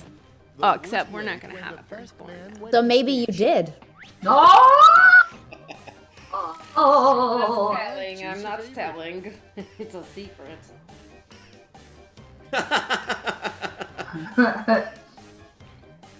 Just like the Becky really did it for me.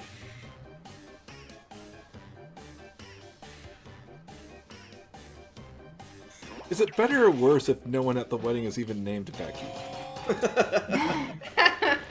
Yeah. Good job, Snip Snip.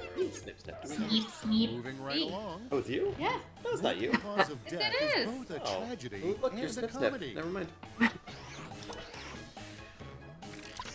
Here's the You know, I'm fun usually part. toot snacks Pick your or- favorite Yeah. quip. I just can't keep up with you. Fast, baby, I'm fast. Is one of these Rissy? No! Uh-huh. I mean, it sounds like Rissy. I know. Has the words hammer in it? Well, I really She just writes a certain way. Yeah, she just writes Yeah. a certain type of way. You guys remember where I got that from, right? The Whitest Kids You Know, the Abraham Lincoln sketch. Oh, Where at the maybe very that's why end, I John Wilkes recognize Booth that. kills him with a hammer by hammering him in the I guess. yes. Yeah. He's breaking my butt! Time to pick the one Don't break you my like butt. best. Don't break my butt, he's breaking my butt! Quarantinapalooza on Wikipedia, because That'd be cool. That would be pretty cool. Well, we need. Chat, make it happen. I mean, sure. I said chat, not Daniel. No, not Daniel. He already does enough. An original theme for an escape room. Wow. Oh, boy. Man. Oh. Oh, but These are both really good. Wow, Really good. good. I learned recently from another YouTuber that the song Whoop There It Is was developed for a strip club.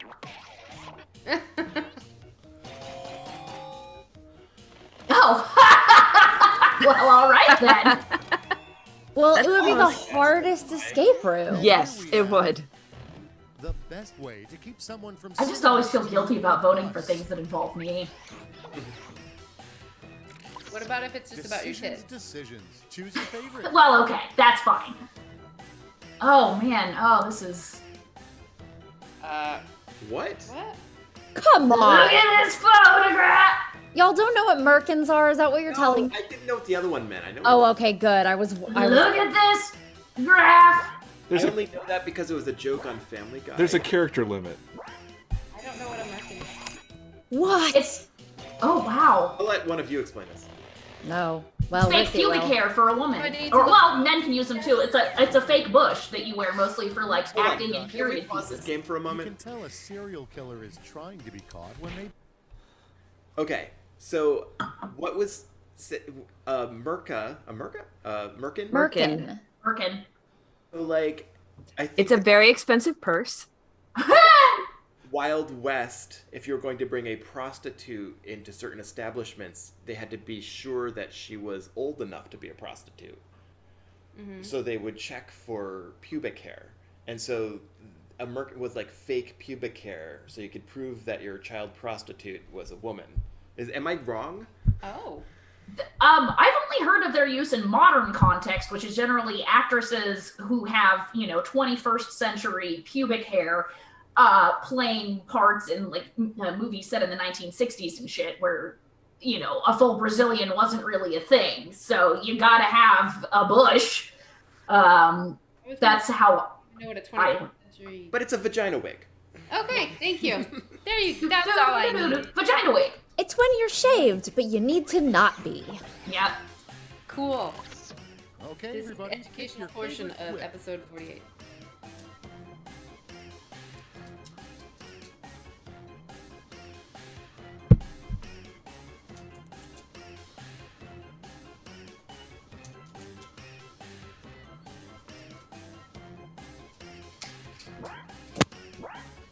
I like that this is basically just behave in any way that the idiots who stormed the Capitol did. I was trying to make that. Yeah.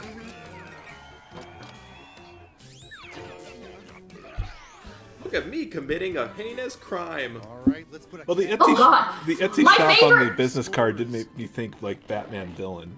Like, Yeah. Yeah.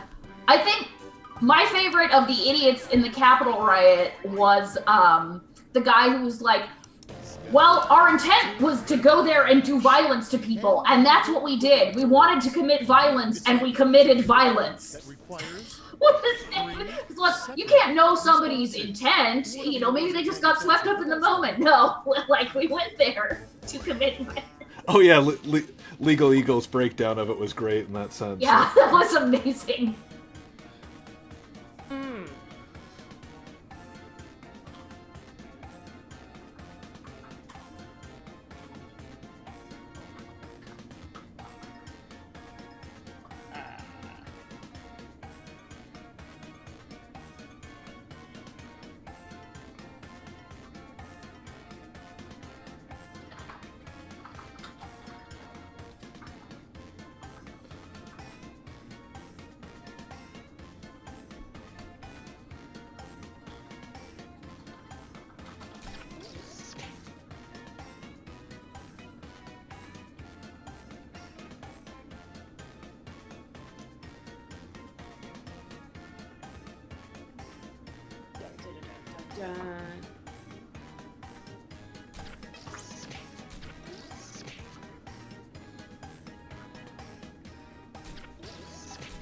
things is kind of hard sometimes. Yeah, it really is, depending on the prompt.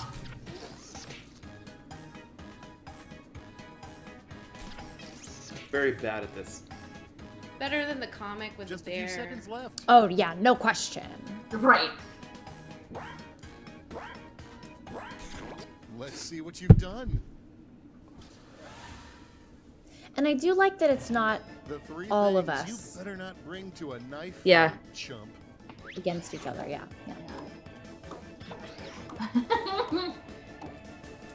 All right, choose your favorite.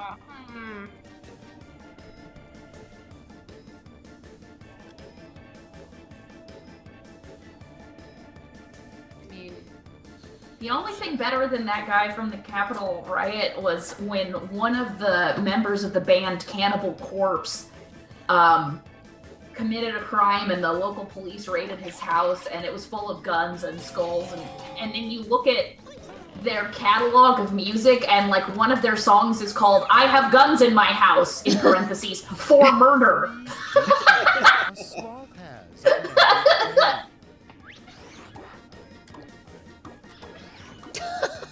That sounds more like Captain Planet. Okay, choose your favorite.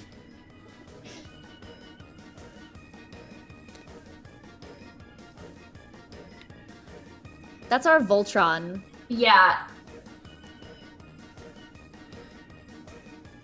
Well, I wouldn't put my brain in that thing. I mean, it would be deadly.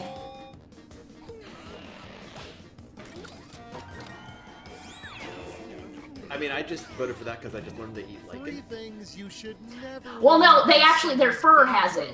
Oh, yes. That's why they have that weird green color. No. Well, I know which one I'm voting for. One of them might have been written for Rissy. Yeah, and I know which one, and I appreciate that shit, and I'm voting for it. I went to your storytelling show like 4 years ago at Gen Con, so I know what that is too. It was one of the best things ever.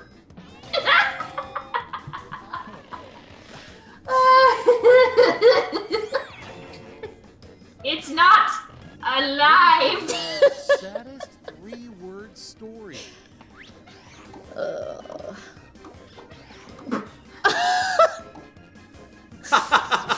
now, pick your favorite. I would vote for the one that's not mine. I would I thought somebody was gonna do a riff on the Hemingway thing and have it like for sale, baby. Oh, God. I started with that, and then I erased it. Okay. I was gonna be like dancing shoes never used, but like Right. No. Oh, wow. The audience pushed it over. Damn.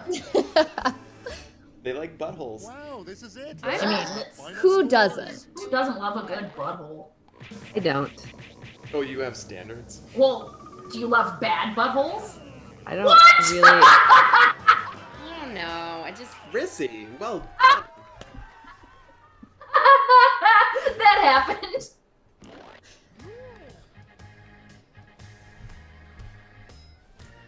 I gotta take a quick break to go feed my demon. Oh, I just had a pizza show up, so can we take a break? no. Okay. Well, That's then a I'll yes. be back. All right then. Yes, 5-minute break for all y'all. Oh.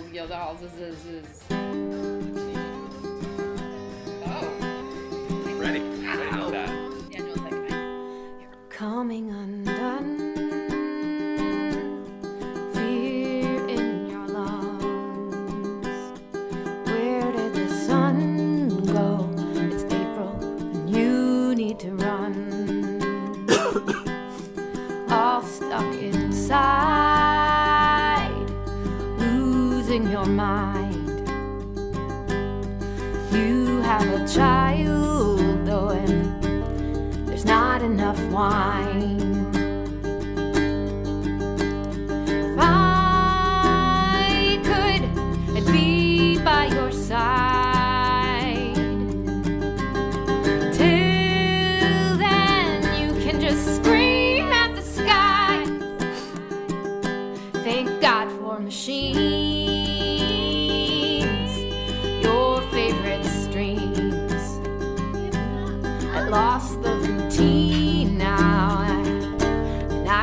wasted on dreams.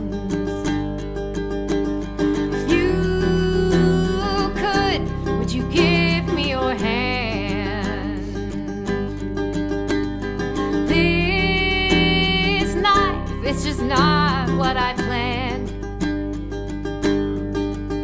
If I could, you know, I'd be by your side. Till then, we can just scream at the sky. And here's to the heroes, the frontliners cleaning up the mess of a president. The unprecedented fuck-ups. All this blood on their hands, they don't give a damn.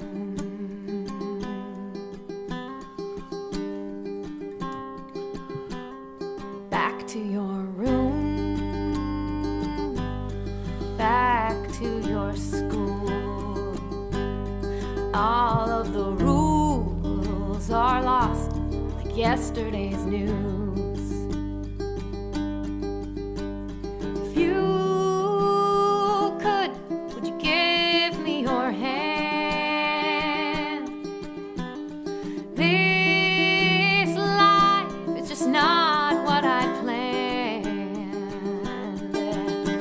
And if I could, you know, I'd be by your side. Till then, we can just scream at the sky.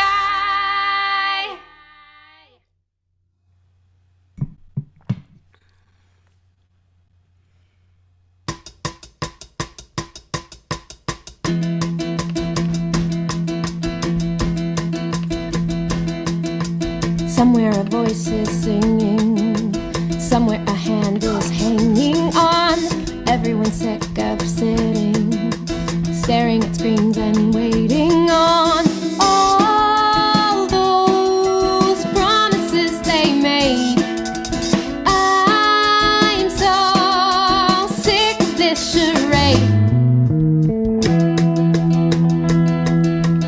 There is a kinder future. There is a home that's just beyond. We're gonna tie the sutures. We're gonna overcome the odds.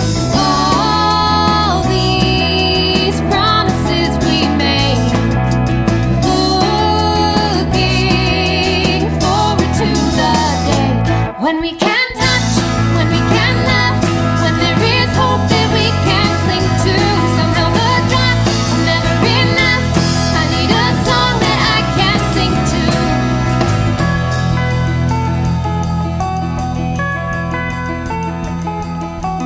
Raise up your glass to science. Raise up your glass to new frontiers. Girls gonna break the ceiling. Believing in facts, won't that be weird? Feeling calm and feeling safe.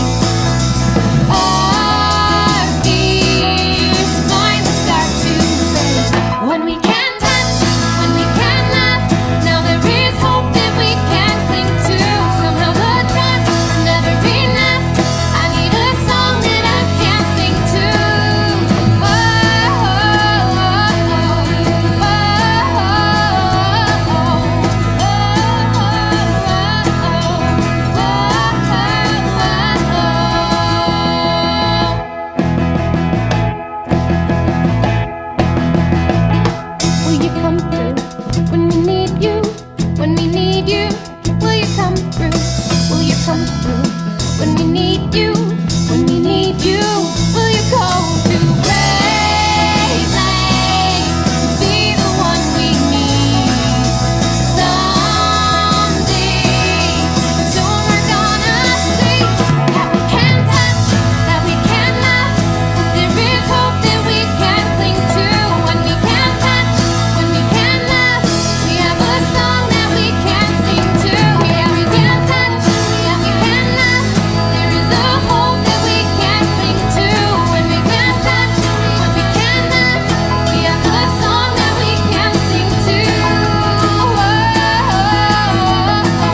Yay! Yay! So Rissy, I'm assuming by feed your demon you mean you were huffing Sharpies off screen? Obviously. The demons of addiction. My addiction to huffing. Oh, man. I like to think that if I were actually addicted to a drug that wasn't just caffeine, it would be a classier drug. What are you looking for? Like As bath opposed- salts. Yes, as opposed to just doing whippets in the parking lot.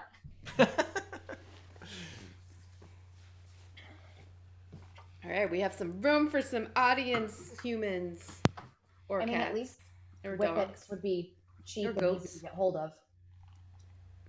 Like the really expensive computer spray. We played Enter this game with room my code. parents G last week, U and my N dad got H. very concerned that his avatar was a woman. Oh Had no. boobs or something. I think it was whatever. It was one of the ones that has boobs. And he was like, I didn't mean to choose that. And I was like, Daddy, it's okay. And we were all like, chill out, dude. Dude. Except I just said that internally. And they Yeah, I said don't it think- externally. Oh, yeah. It's like, Dad, it's okay. You can have boobs, Daddy. Daddy. Ugh.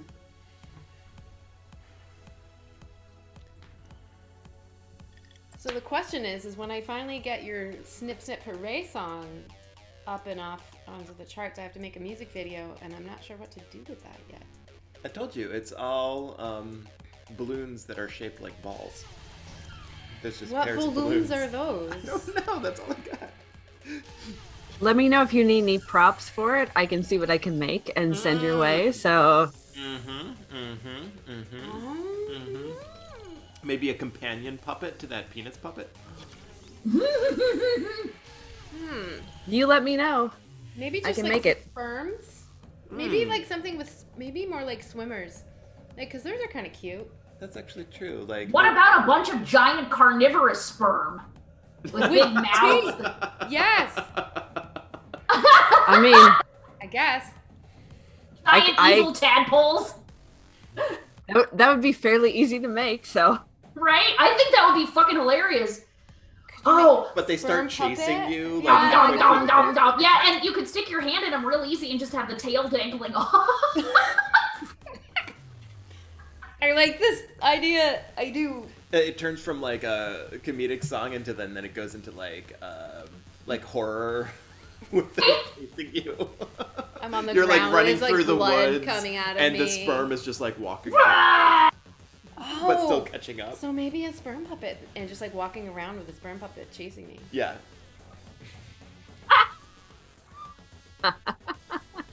Yes. Let's discuss. I mean, I could do it. I know. I have. Can you end the video by How big should it be though? Like is it cutting a up the stick sperm kind of thing, or is it puppet? like on Or a? putting a wall. It's a hand puppet and it has teeth. I'm imagining something like But the they're- rabbit from that movie. Oh, from Monty. Yes, the Monty Python rabbit. I have that, the stuffed animal version. It's great. Its mouth is hinged basically roughly like here on a human being, is how far back its mouth goes. It's like a Fizzgig mouth to it. Yes, yeah. Like the- That's how I see the sperm too, is having just giant, horrible mouths full of Maybe the sperm is like hanging out with like having an ice cream, or just like there's also moments where it's kind of like the last video, but with the sperm instead of a. The way I see it, it's like it starts off in the sperm, like its mouth when it's closed looks fine, and yeah, it's like hanging out, having an ice cream, just chilling with Chastity Pony. But it's when it opens its mouth, you're like, oh god! And then the chase begins. Valerie C says Amazon does not Amazon does not sell sperm puppets. Too bad. Who needs a commercially made puppet? I mean, come on. Yeah, we don't need something- anyone to be When you selling have a puppets. panda. You Sounds need like we something have a new- personalized. We have a new business idea. Yeah, it's Valerie C saying that we need to start selling those. I see. That's Wait, is that the piece of Cupulu merchandise?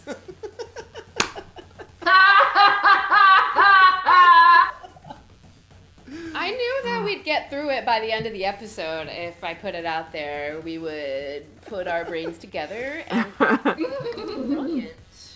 Envision the world you want to live in. Be the change you want to see in the world. Or I guess Oh, fucked make up. the sperm puppet you want to see in the world.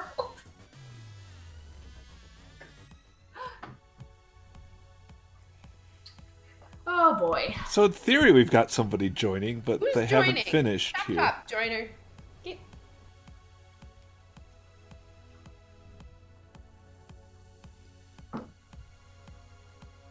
We're gonna have to cut you off. I guess. Or was it So I'm Broadway? thinking like they started joining and then like Maybe something froze. there was a burglary and someone broke into their house Oh God. and they're dead now, but their phone is still That's- halfway signed in. The burglary went very. Oh god. Well, it was an organ burglar. Oh. Yeah. Like the instrument? Oh, so they're like in a bathtub full of ice with a note about their kidneys? Is that what you're Kidneys. saying? Charlie!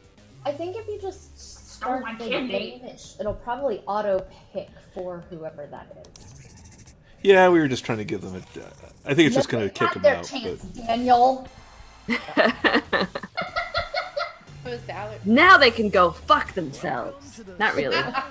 I mean, if they can, if they want to. Right in now the kidney Chastity hole. Pony's here. Maybe if the burglars are watching and they want to play. Oh boy. Underdogs take down the heavy favorites. And they start sending us weird coded messages.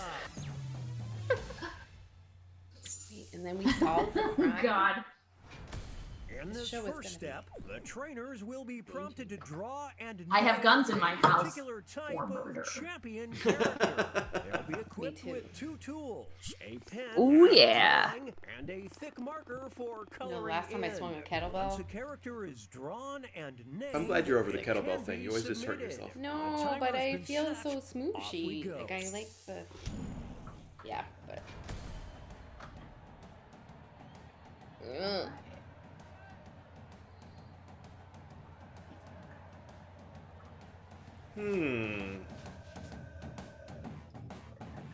Why is it not letting...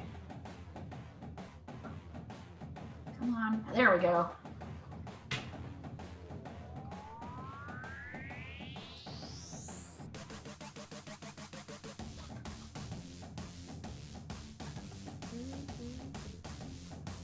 What did we learn last time about how the colors work? Nothing. Okay, thanks. We don't learn here.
How much time is left? Okay, we got time.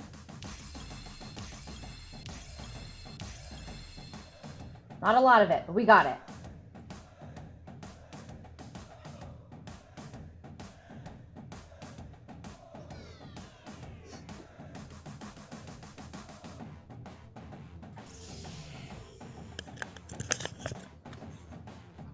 Four pairs of people do not get the same prompt for this round initially. We all have our own prompt. need to name their character. And then what happens is we'll all get to see a character and have to draw something to go up against it without knowing what the prompt is. I fucked up naming mine. Oh no. Yeah, so it's not gonna make any sense. That's okay. The trainers are now moving on to. I mean, if you just want to send me what that name is, I can do it on an overlay. If you just see the letter E, where maybe it should be a name, the name is supposed to be Rissy. Oh no! I thought there was a moratorium on me, or is it just my boobs? Apparently there's not a moratorium on your boobs, because that is what I'm responding to right now. Oh boy! Never put a moratorium on those things. They just grow in power.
It's time to name those characters. Oh god.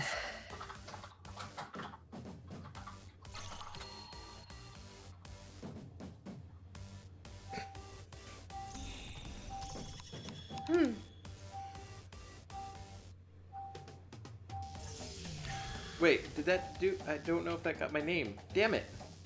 Oh no, I don't know if it submitted. I hit submit. Fuck. It should take it, I think, regardless. Okay. It's not like other games where if you miss hitting submit, it doesn't take it, I think. This thing again? Get me back. These two will battle.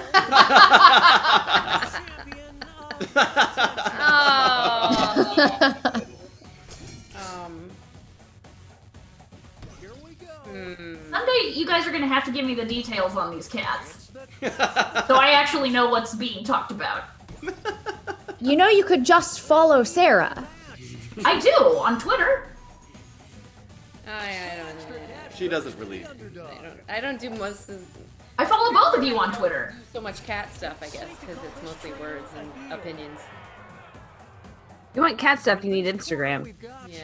That's where you're gonna get. Instagram, there are young people on that thing. There are old people. Oh, the C. C Oh, versus C. the C. Champion of being.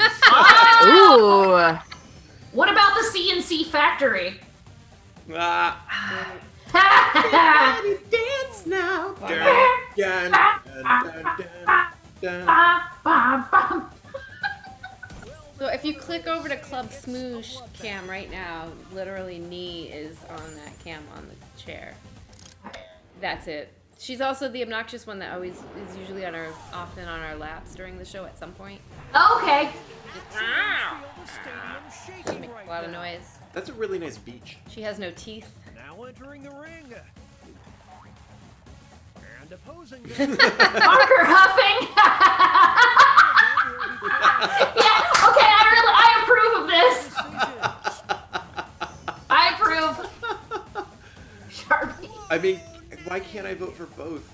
Yeah, that's the problem here. It's the champion of poor decisions. So clearly it's Rissy huffing markers. I can advocate for this because everyone knows it's mine. So I'm not trying to be sneaky here. I just like the little tongue, like the because she's really into it. Versus these two are facing off to see What? who is the champion of being a little stinker. We're watching a scribble quibble. I don't. Cornback rattler is a type of poop. Mayhem down in the It's a term Rissy uses for poop. See, What isn't? we need to know. That is a good question, Daniel. The educational, valuable moment.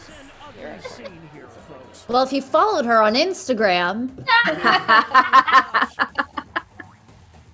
Versus Oh. whoa. walk out Can we have Those that? are boobs. champion of this player, Guardian Angel. Well, Wow.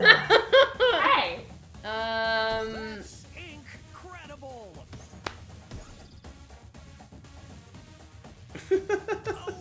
Wow, I did not expect that to be the prompt when I made Sexy Ariel.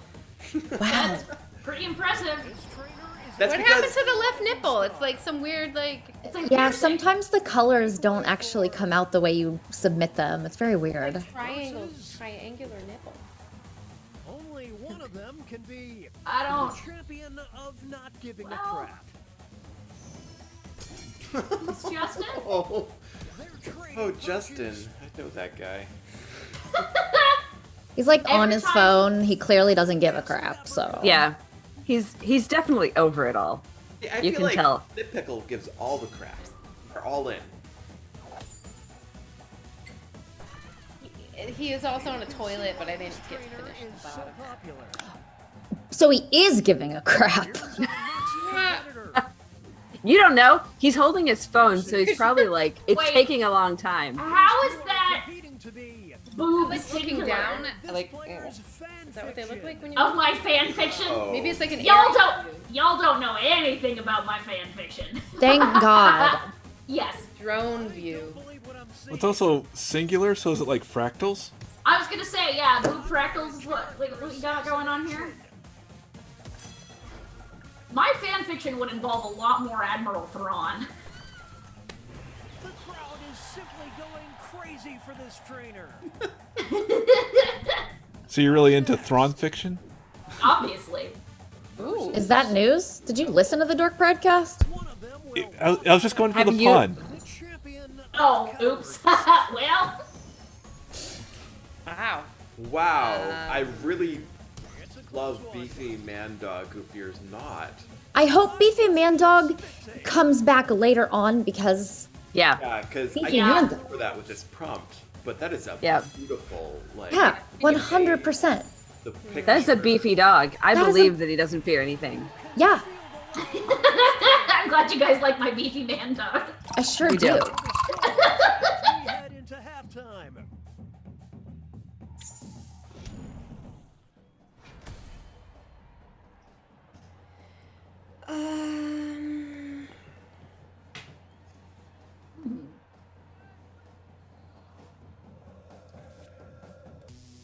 Okay. Alright, I got this shit. Back into fan fiction we go. Oh, good. Well, more like a fursona, I guess. Ew.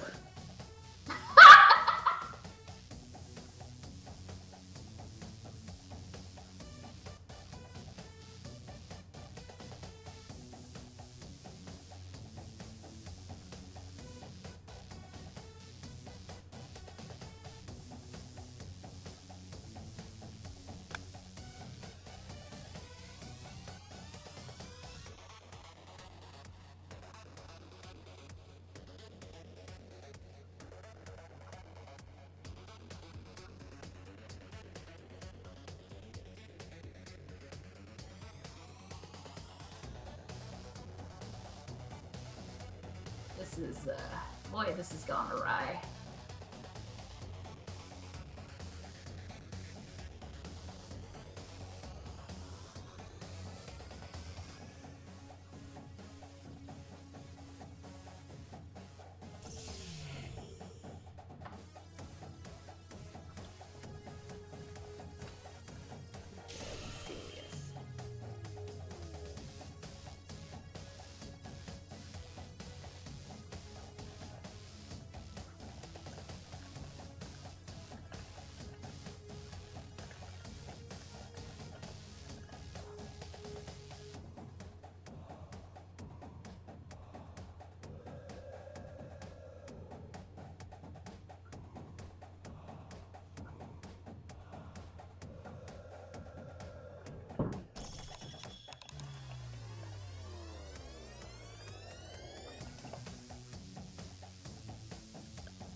20-second warning. Name those characters.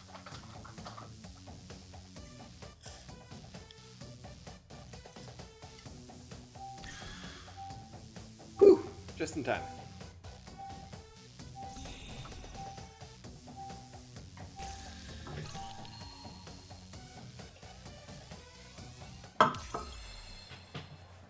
What would have happened? Wow.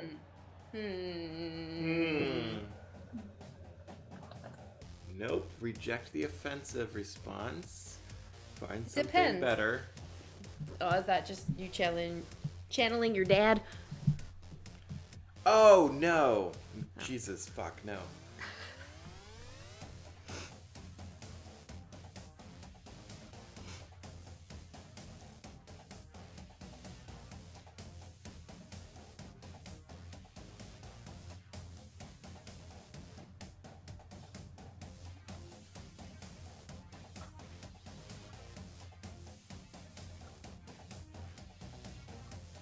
God, I hate how imprecise this is.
Name those characters.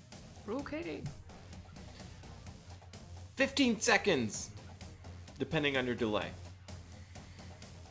Wow, this is a very specific reference that I'm not sure even the person I wrote it for is gonna understand.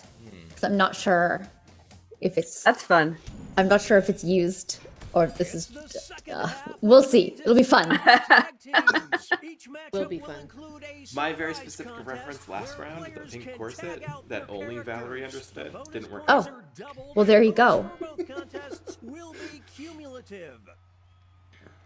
Let's start things off with our All right, here we go. Hey. What? Oh, no. With a wavy. Oh, too soon. Hard though. This is a hard one.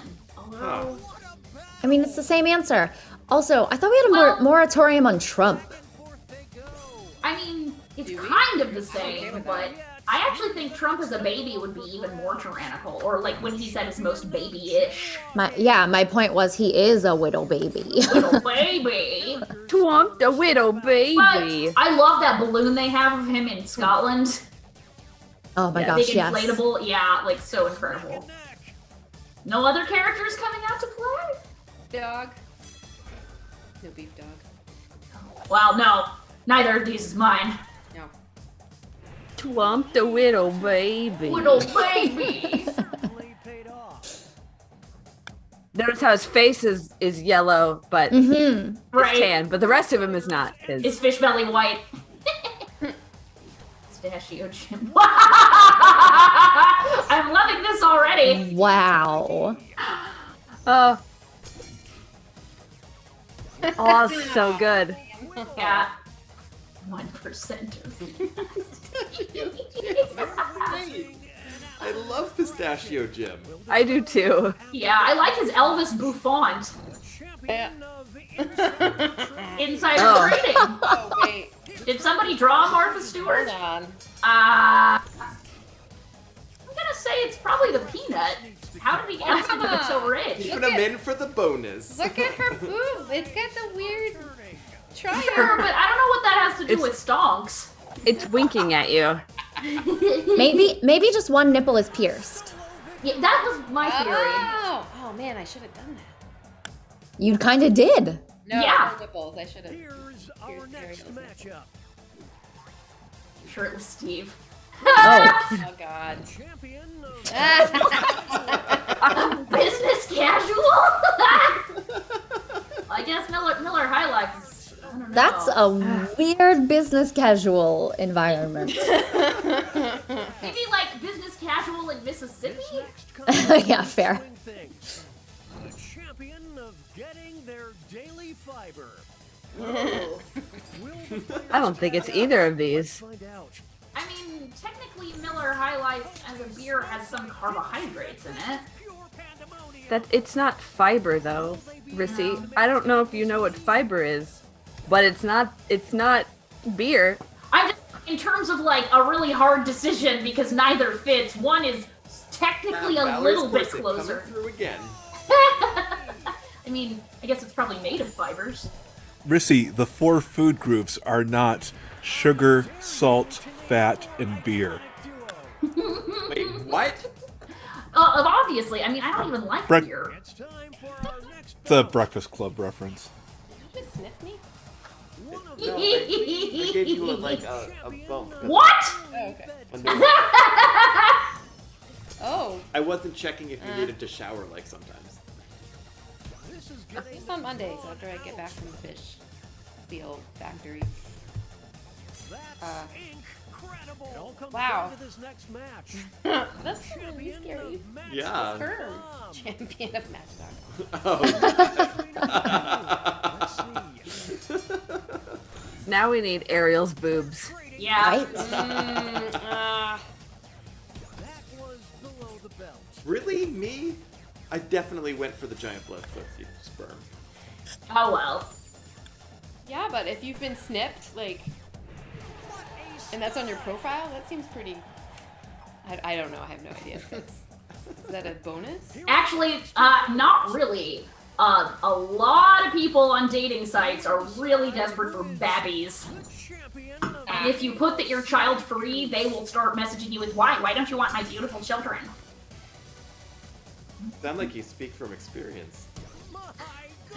I'm on the r/child free subreddit a lot, and yeah, it's amazing how people react defensively when you say you don't want to date a parent. Champion of unable to keep a full-time job. You're tagging its decision time. I mean, I don't. As a parent, I definitely want to know if someone doesn't want to date a parent. Like, that's important to know. Yeah. Because, Yeah, like, although I think it's a little bit different if your children are fully grown. still, like... I mean, yes, it's true, it's true. I just want to say, I totally thought that any small fly was less likely to hold a job than even Justin. So I voted for you. I don't know Thank anything you. about Justin, but he looks like a loser. Guys named Justin usually are. Justin was the name of my first high school boyfriend, and 100%. I just want to say I love Justin. Like, No, I also have an ex named we do have a Justin. friend and that was just. I thought it was a good. Justin was like one of my first crushes in high school, but he was very gay, so he didn't reciprocate. Justin from the Rats of Nib movie is pretty great. Like, he's super That's not a dashing. real person. That's why he's great. I mean, this actually, Annabelle works for both. So does Chucky. Oh yeah, whoever came up with these drawings, I hate you both. You're welcome. I had one of those dolls, one of the, we had the Raggedy Ann and Andy doll sets that, that's the exact same doll that the real Annabelle is. Yep. Zip line. Zip line.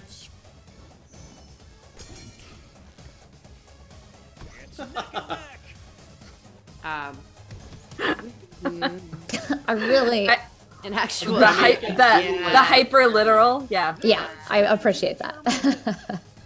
Champion of the life coaches. Oh. Yes. Yes. Yay! Are they down for the count? Yes, beefy man. Wow. Or beefy man dog. Why won't it let me Give it a minute. click on it? Just keep clicking in different places. It won't. Ugh, it's bullshit. There. Ooh, I got it. Like last second, I was able to actually. Woohoo! Both dogs. Moving on. I decided I'd try using my iPad for this one since it's a drawing one, but the screen is cracked, so it Oh it doesn't always take my. no. Ooh. Sometimes it annoys me. Ah. Actually, I think my regular brain would be better for the. Yeah. My dirty mind you'd never want to escape. I disagree, but I feel like it's just a subset of, like, if we have your whole brain to explore, we're never getting out of there. Yeah.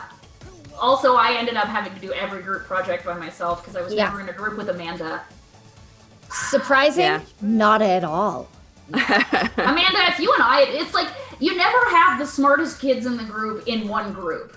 It never happened to me as a kid. I was always stuck with like just the paint eaters. Yep. I think the teachers do that on purpose. Probably. So is that like an ageism joke because you ate paint when there was lead paint? But maybe like There's still lead paint. Yeah. The kids still eat lead paint? We live in a 200-year-old house. We have lead paint somewhere. Yeah. Right?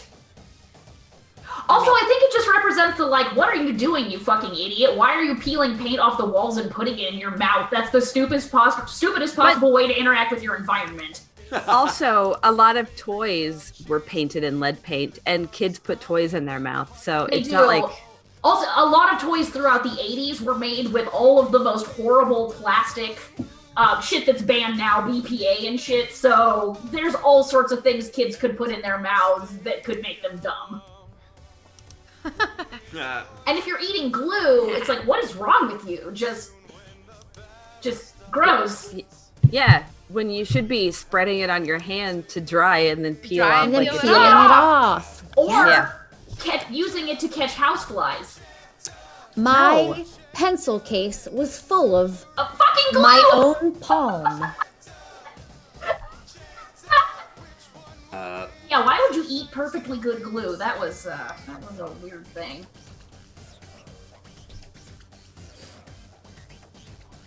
All right, I'm going back to my phone so that my screen responds to what I tell it to do. Wake up!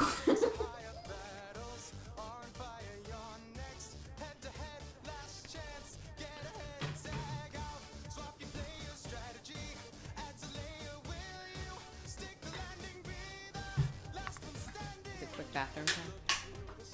And refill our drinks. We already had a break, you two. Where were you? We've been here since like I have to go again. They've been drinking a lot sometimes. That makes you have to pee a bunch. It does me. Daniel, when do you pee? I don't see you taking breaks. He has a catheter. A diaper.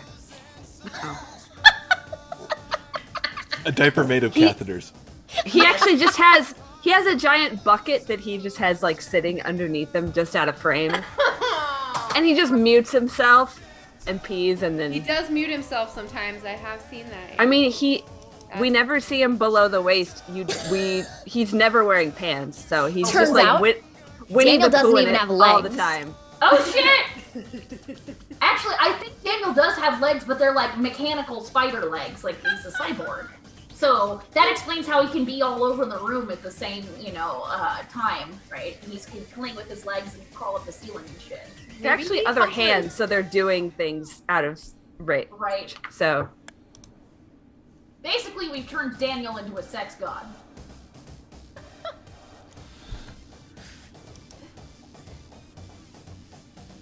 Quick, Daniel. Go tell Melanie. He's not even gonna answer. He's like, I'm not a part of this conversation.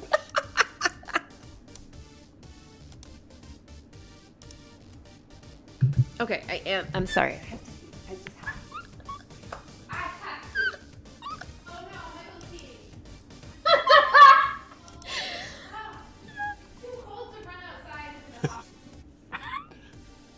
You want to talk about too cold? It's going to be 40 below in an hour or so here. It's been like 40s and 50s pretty much forever Christ. here, so. Damn.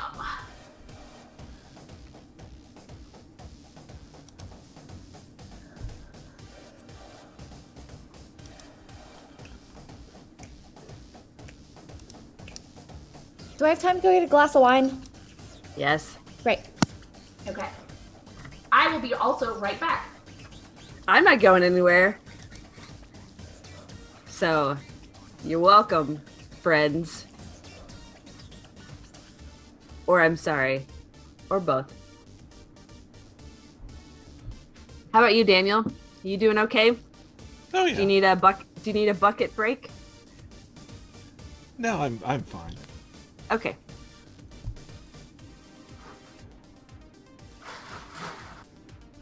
Are you kidding with the size of my torso? Like anything I've is barely like passed into the intestine at this point. That's probably true. Yeah. Just the amount of distance. Yeah.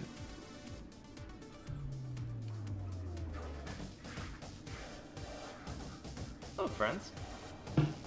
Hi, friend. Hello. What's on your shirt? The picture. Says snip snip hooray. Ah, I like it. Yep. I saw the snip snip. I couldn't tell what the rest of it was. It's definitely sperm on some sort of record. Oh yeah, I got that. I just couldn't. Snip snip. We need to put hooray! little teeth on them now. Yeah, little like bloody teeth. I mean, I can make the vector graphic too, because. Yes, please. Is that a pillow with my vector smoosh on the back, or is that yours? Is that? This is from this. Oh, no, that's graphic the- is from Liz Hargraves, she made the Club Smoosh. Ah, yes. Okay. You didn't make that. Did you make that? I made A version of that. I made the like combo smoosh damsel. The smoosh smash. Yeah. Yes, that's what I made. Okay. Got it. Whoa. It's like, wait a second. No, I make all the art. So if there's art, then I made it. I'm just gonna. I'm one of those asshole art thieves that just is like, I made this even when I didn't. Not really. I copied this.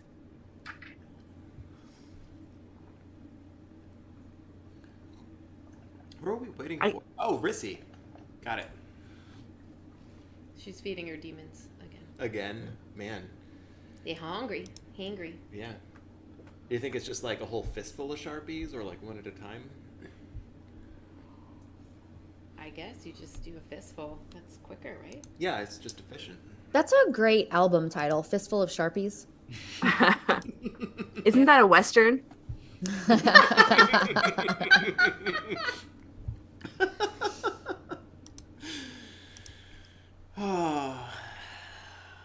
So, Sarah and Michael, here's the transition. You can see it on my camera now that everyone else has been seeing all night. Oh, this is what everyone's looking at is Meaner Pants. Oh shit! It's amazing. Yeah. Yeah, no, I see. We don't watch the show, so I don't see that stuff. Wait, what? What? What? Do it Where are again, we? Sarah missed it. We're Yeah, I looking did too. at Daniel's, What am I looking at? This or that screen? So my camera view. Yeah, so this is the one that people have been seeing all night. Mm-hmm. Oh yeah, yeah. No, but look at this other one. And then It's a smoosh wipe. Smoosh wipe. Look at that. Oh, I hadn't seen that. Yeah, that one's amazing. It was like I just saw everybody. the one going in, but when I saw it, I had it on mute like earlier this evening, and I was hoping it was the Batman like doo-doo-doo I sound. was just thinking the same thing. I guess I'd need to like spin in. Doo-doo-doo. Also, I'm sorry, I didn't look at I just realized there was chat. You just realized you have a chat? Well, Yeah, I saw a little can't thing blame that them for said, not- there's a bunch of messages in chat. Yeah, you can't blame them for not watching their own show. There's like 4 layers going on that they don't get to see here. It's very deep. It's so complicated, and we cannot. Wake up!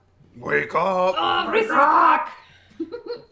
Wake up! Yeah, we don't see typically what's on the YouTube screen because we're looking at the Zoom window. So Well, I usually have the YouTube up. I tried to, but I tried to watch it on my phone, which I also need for games. But I also am sitting at a desktop, so that changes a lot. but are you watching the video from? I The- alternate. I go back and forth between the Zoom window and watching the YouTube video just to see what's happening in the chat. Just that I kind have of- 2 screens. I have the Zoom in my laptop where my camera is, and then I have my second screen where I keep the YouTube up so I can sometimes see the chat when I'm feeling like paying attention, and then also see like when we're actually live or when Daniel has shut us down really early. I'm See, assuming I you just shut us down already, right? Yes. Exactly. I don't think I so. typically resize the Zoom screen so that it's not blocking the chat. So it's blocking the video, but I have the chat on the side, usually. Although then I go and do something else and I lose the chat window. So David C said, "Don't you have anything on your big screen TV, Sarah and Michael?" No. You could cast if your screen is in front of you, you could cast to your TV and have 2 screens that way and be able to see what's going on. I guess. Yes. I don't think there's a lot of enthusiasm for that. So the Yeah, funny clearly. thing, the funny thing about that is, I was going to go out to their place last March to go to like wire a whole bunch of stuff like this. Then something happened. I'm not sure what it was. What happened? yeah. Yeah, my TV is over there, so Right. it wouldn't do a lot of good to have it on anything except for my my fake aquarium Aww. screensaver. I put there's a manatee cam in Florida this time of year that, well, yeah. During the time when the manatees Tends are to hanging be out, on our it TV tends to be during the on I love manatees. They're so big and gentle. I wish people would stop hitting them with jet skis. Just want to give them hugs, but they kind of want to hug you sometimes or hump you. I mean, I don't imagine they're quite as horny as dolphins, but then who is? I mean, I don't know because I haven't had a swimming experience with a dolphin, but when I went on, I mean, the only time I did the swimming with manatee thing, which you don't actually swim, you just float on some noodles, and they're like, do not touch them, you know, and rightly so. But the manatees will approach you, and one of the manatees did try to fornicate with one of the. That's so nice. That's I adorbs. mean, they're just so like. As of 2018, how long is the NBA shot clock? Jesus, sports trivia? Use your device to answer the question. That goes for the audience. I What kind don't. of sports questions? I don't know. What is I this? do know what the NBA is. I don't know what a shot clock is. I hope that we all get it wrong and we just this is the shortest round ever. It's not allowing me to answer. There we go. Did you start using my iPad and you can't click on things? All right, I just basically just refreshed it and it was okay. Okay, good. Oh, I'm probably wrong, but I don't give a shit. And the is correct it answer is Frozen? who got the question? Dag! I mean, the only ball I watch is college basketball because I come love from that college basketball there's- town. There's 4 options. There's 8 of us. 2 people got it right, which is basically like we all randomly guessed. That would be That's- the odds of. I love it. I'm going to Oh, give the Michael, message to you. you're dead. Write down as much Yeah, as I'm frozen anyway, but I'm it won't make frozen. a Oh. The difference player who writes the because I'm still I would frozen, too. absolutely die. Reload your page. There we Oh, go. I just did. Okay. Okay, starting letter now. Dear Old Man Seaweed, thank you for lunch this afternoon. My favorite part? The crackers and cheese. Whatever was the name of that splendid cheese. I hope you didn't find my questions intrusive. I have one more. Have you ever been in love? Time's up. Okay, now let me just look back at my beautiful words as and what's the result? Well, I So much didn't unacceptable do the content. worst. Oh. I mean, One this word was the better. best one of you could do? Dear crackers. I mean, that's That's pretty great. That's how I address my fellow whites. Dear crackers. You're not going anywhere. Remember, dead players are still players, just more see-through. Keep playing and you just might steal someone else's life force and win the game. Oh, by the way, the audience is a player now and could win the whole frickin' game. If you're not Come ready on, now, audience. you can Come and join get the us. audience whenever. Come It's a on. Come at it. way. Come on. Get some, bitches. Wake up! Let's keep Wake moving. up! What are sycophants? Oh. Oh.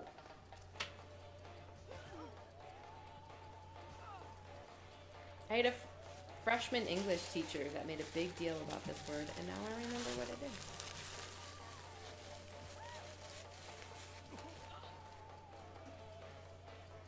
Also, he never cast me as anything in any of the drama club plays. And, Rude. Ooh, I had that teacher too. Special place in your dark heart One of of you is still demons, alive. your demon hearts, I want to show you with the something. Sharpies. Yeah. On the same day My- I found out I didn't get cast in Rosencrantz and Guildenstern are dead is when I found out one of my oldest childhood friends had committed suicide. Type in an answer that fits this category. oh, Yeah, Everyone else will answer it too. sucked. And that was if a day. anyone matches Yeah. you die. Also, my boyfriend told me my acting sucked. Write your answers did he now. know about the other things that happened that day? Yes. Oh, Cool. wow. I think he was trying to deflect, actually. Rissy, I'm just gonna go out on a limb here and say that you've had some shitty boyfriends. Now, let's see if She there has. are any matches. We've Haven't got we all, though? mind meld. Rude. No, not Blythe! Blythe, how are you gonna do us like that? I mean, I'm pretty confident at some times I was a shitty boyfriend. I don't know if you were ever that shitty. That's actually probably true. Until 1999, I haven't always what been were great. Snickers candy bars called in the UK? You're human. It's allowed. But not in our relationship. I enjoy Professor Caramel's Good Time chocolates. I would eat the fuck out of Professor Caramel's Good Time chocolates. Yeah, Isn't what? isn't that a Beatles album? I'm pretty sure. I want a chuckle bar. That's like A chuckle bar some sounds kind like of weird blowjob. sounds like gangster language for something you'd kill someone with. Like, yeah, like a lead pipe or something. Eat my chuckle bar. Eat my chuckle bar. I can Yeah, see that, see? yeah. Yeah. A killer could be a clown's pipe, weapon. It could be choice. a Yeah. penis. Yeah. My chuckle bar. You're gonna get pegged. You're going to Oh, drop down no. this Oh. hole Your and penis try is to called a avoid chuckle the bar? death zone. Now. You know what? We need some Only if you're an zones. evil clown. Hey, you. Pick the landing spots that kill.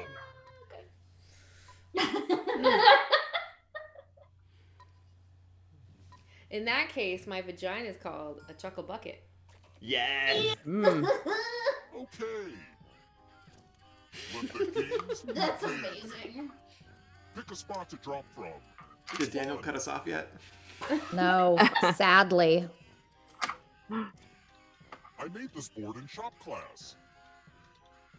Oh. Aw, Daniel. Pebble So biscuit. close. You know what this means. Nice. Yeah, apparently 47 episodes and I just start going numb. Well, we finally know where Daniel's line is. Yeah. 1 year worth of filth, and he's like, okay, fine. Nothing feels over here, Dennis. Episode We're 50. here. When And one I'm turning player's 40. left alive, Huh? we'll go to the It's a final big round. one. Oh. Next question. It's the big one. What do you get if you win Shirley Oh. Jackson's The Lottery? I know this. Lots of money. We had to read this story in the 7th grade, and I remember being very upset by it and actually going and talking to my teacher about how it upset me. Oh, I watched Aw. the movie. before I guessing read it's the 1 book. million There was a bucks. made-for-TV fucking movie. Yes, that answer, if you don't know it, should hopefully help answer it. But yeah. Only a ghost got it wrong. Yeah, what is with like 7th grade English and like, oh, let's read like The Bridge to Terabithia or Oh you god, know, that fucking book! Yeah, because 7th grade isn't hard enough. yeah. Did anybody have to read A Day No Pigs Would Die? 'Cause Sounds fuck familiar. That book forever. Oh, Is that called Watership Down? Oh yeah, although I love Or Watership Animal Down. Crossing or something? Ugh. It was disturbing. Of Mice and Men. Oh yeah, yeah. Or that's The Day No Bunnies Would Die. Yeah. Is No, this A Day No wrong Pigs since Would I've Die said is about a something? kid who grows up in a weird religious community and his dad's a pig farmer and he has to This is the slaughter one his with the childhood big pet creature after mirror. his dad dies and it's the Great Depression. The ghost of my Aunt Mildred There's a lot wrote about words pigs mirrors. having sex and it's described in explicit detail. Now, Aunt Mildred is going to write a different word. But solve all the safe I did not need to read. His privates were alert and ready to breed her. Mildred's. I did not need to read that as a 7th grader. No. Watch closely. One of these new words will be a word. I mean, if it had been about people, I guess, but...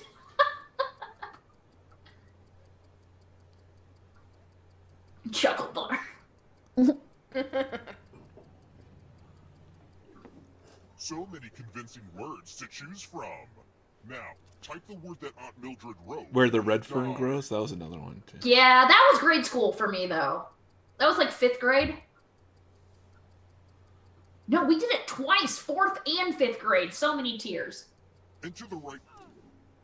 Would the real Aunt Mildred please stand up? There Damn we it. go. No fooling you. Aren't you special? I You know what that my mom means. thought I was. No, he's talking to me. Because Oh. you won. You won, so. His sarcasm was aimed at me. Let's try another one. What country is the Sistine Chapel in? Oh. Whoa.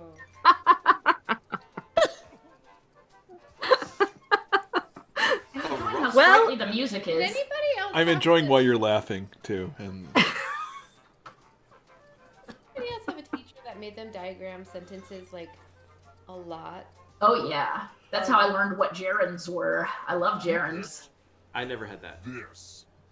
I had the same 7th grade teacher, That's annoying. she made us repeat a line over and over again that Let's still keep to this day moving. I have it memorized about what an independent America clause called the is. Tom. Oh yeah, dependent it and was- independent clause. Yes, it was an independent clause is a group of words with a subject and a verb that can stand alone as a sentence. Like there was even a cadence to it, and we all would like repeat that. And I don't know why that of all, like, I don't know. It was very weird. My 9th grade English teacher, because it was the honors course, the final test was we had to take the English portion of the ACT, and we drilled that Why? shit. You all need to be taught. I've never Weird. heard that before. Haven't you Either, read a lot about the musical Cats? I have read way too much about the musical Cats. That's how I know that a female cat is a All queen. of you are entered in my scratch ticket giveaway. Okay. I don't know. Scratch and find. I was out. But on that Rissi, you one, got too. it wrong. To live. No, I didn't. Keep scratching. No, everybody took- got it right every- except for me. Dollar signs you Yeah. find.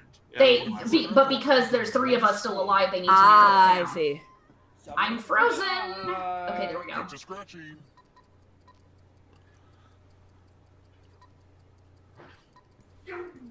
Oh.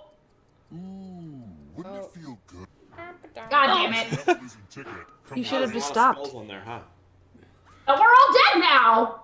So no one is Yay. alive. That's great. All of us are dead. Going into the final round. Everybody's dead, Dave. Everybody's dead. Out of this world.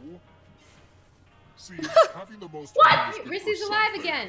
What? No, I didn't want to be alive. You have to. Somebody has to be alive to try and escape. God damn it. As somebody with chronic depression, I was really enjoying this. Congrats on making it here You had the alive. most money though, so Escape. Yeah, which You is were- usually how it goes. Nah, that's fair. Constellations. Tap each answer that fits the category and then press submit. Let's see the right answers. You move forward one space for each correct answer. You're a little bit closer to escaping. Wake up! Wake up! Just you. Aw, that's cute. Goddamn If the ghost. ghost catches up with you, they will steal your life force. Then they can escape and win the game. Here's everyone's next question. And they get a third chance to help them catch up to you. Wow. If he had siblings. I don't know. Whole Yeah. litter of them. This is some obscure Eldritch lore shit. What? Oh, He good. didn't. Or that Good. wasn't any of them. Or at least that wasn't the name of any of them. Caffeinated beverages. Oh, caffeinated. I read that as carbonated, and I'm like, well, they're all sodas. Wanna Fanta? Wanna Fanta? Most obnoxious fucking ad. Coming up on you, Rissy. Oh no. The whole thing is just going to be Monsters mentioned in the song, The Monster Monster Mash. Mash.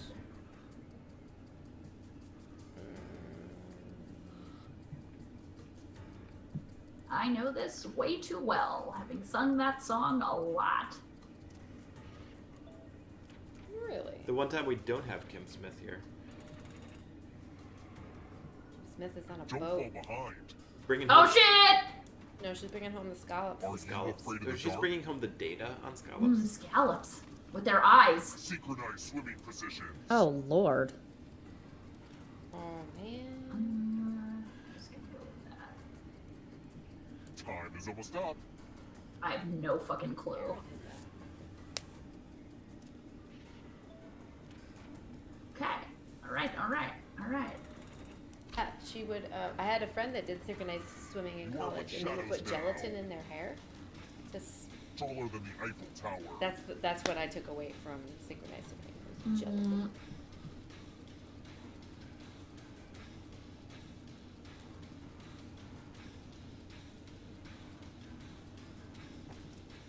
I don't know. Yeah, boy. Boy! Yes, It's that your is what I boy, meant. Tarantula Dick. Always happen on a Sunday.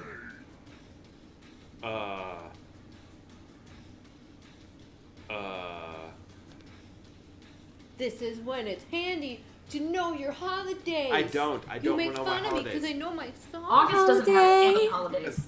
Celebrating I don't even know when my birthday is. would be so nice. It's February 20th. Yeah. And I know that this year because it's on a If you want to cubicle. break through that barrier, you'll need a perfect answer to this question. And that includes the third answer choice now, too. Oh. I'm not sure 500 Days of Summer is really a love story. I think a lot of people misunderstood what that. They completely did misunderstand it.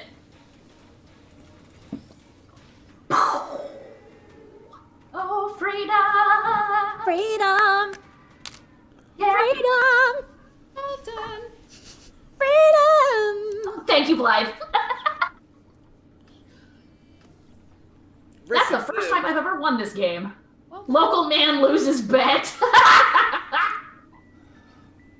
dun, dun, dun, dun, dun. Are we done? Everybody thought they were like Done. supposed to sympathize with Joseph Gordon-Levitt's character, and it's like, no, he's just projecting his fantasies onto her. He doesn't actually see who she really is. I don't know. I saw like 20 minutes of that movie once, and it didn't make any sense because it was all out of order. So Oh yeah, it's actually really good. It's just a lot of people don't get it. They think Zooey Deschanel's character is a huge bitch for not ending up with Joseph Gordon-Levitt's kind of sweet emo kid character. But the thing is that she tells him right out of the gate she doesn't want like a long-term thing. It's just, it's a movie about a nice guy, like a capital N, capital G, TM, nice guy. Yeah, and that he doesn't get her. And so all these people are like, oh, she rejected that nice guy. It's like she told him right away she wasn't into anything long term, at least not with him, right? Like He was so nice. And Yeah. he would have why do girls always go for the bad boys? right, yeah, it's I one hope of those, she gets abused by her next boyfriend for not going with a nice guy like him. It was really fucking annoying how many dudes just completely and totally failed to get the message of that movie. And of course, that means a lot of people shit on the movie, so it has this bad reputation, but it's actually really good! Did you just notice that there's a guitar solo in the credits for this game? No? I couldn't hear. We always talk over it, so. Oh, that's true. Maybe that's why. Thank you, everybody, for tuning in to Quarantinapalooza this week. We are back next week and every week after that. Till this shit is over. Except for February 27th, because I'm doing, I cheated on Quarantinapalooza. I'm doing another show. Oh my god, that picture with The Shining, that was amazing. That was good shit right there. We're done. Yay! We get shut down. Oh, good.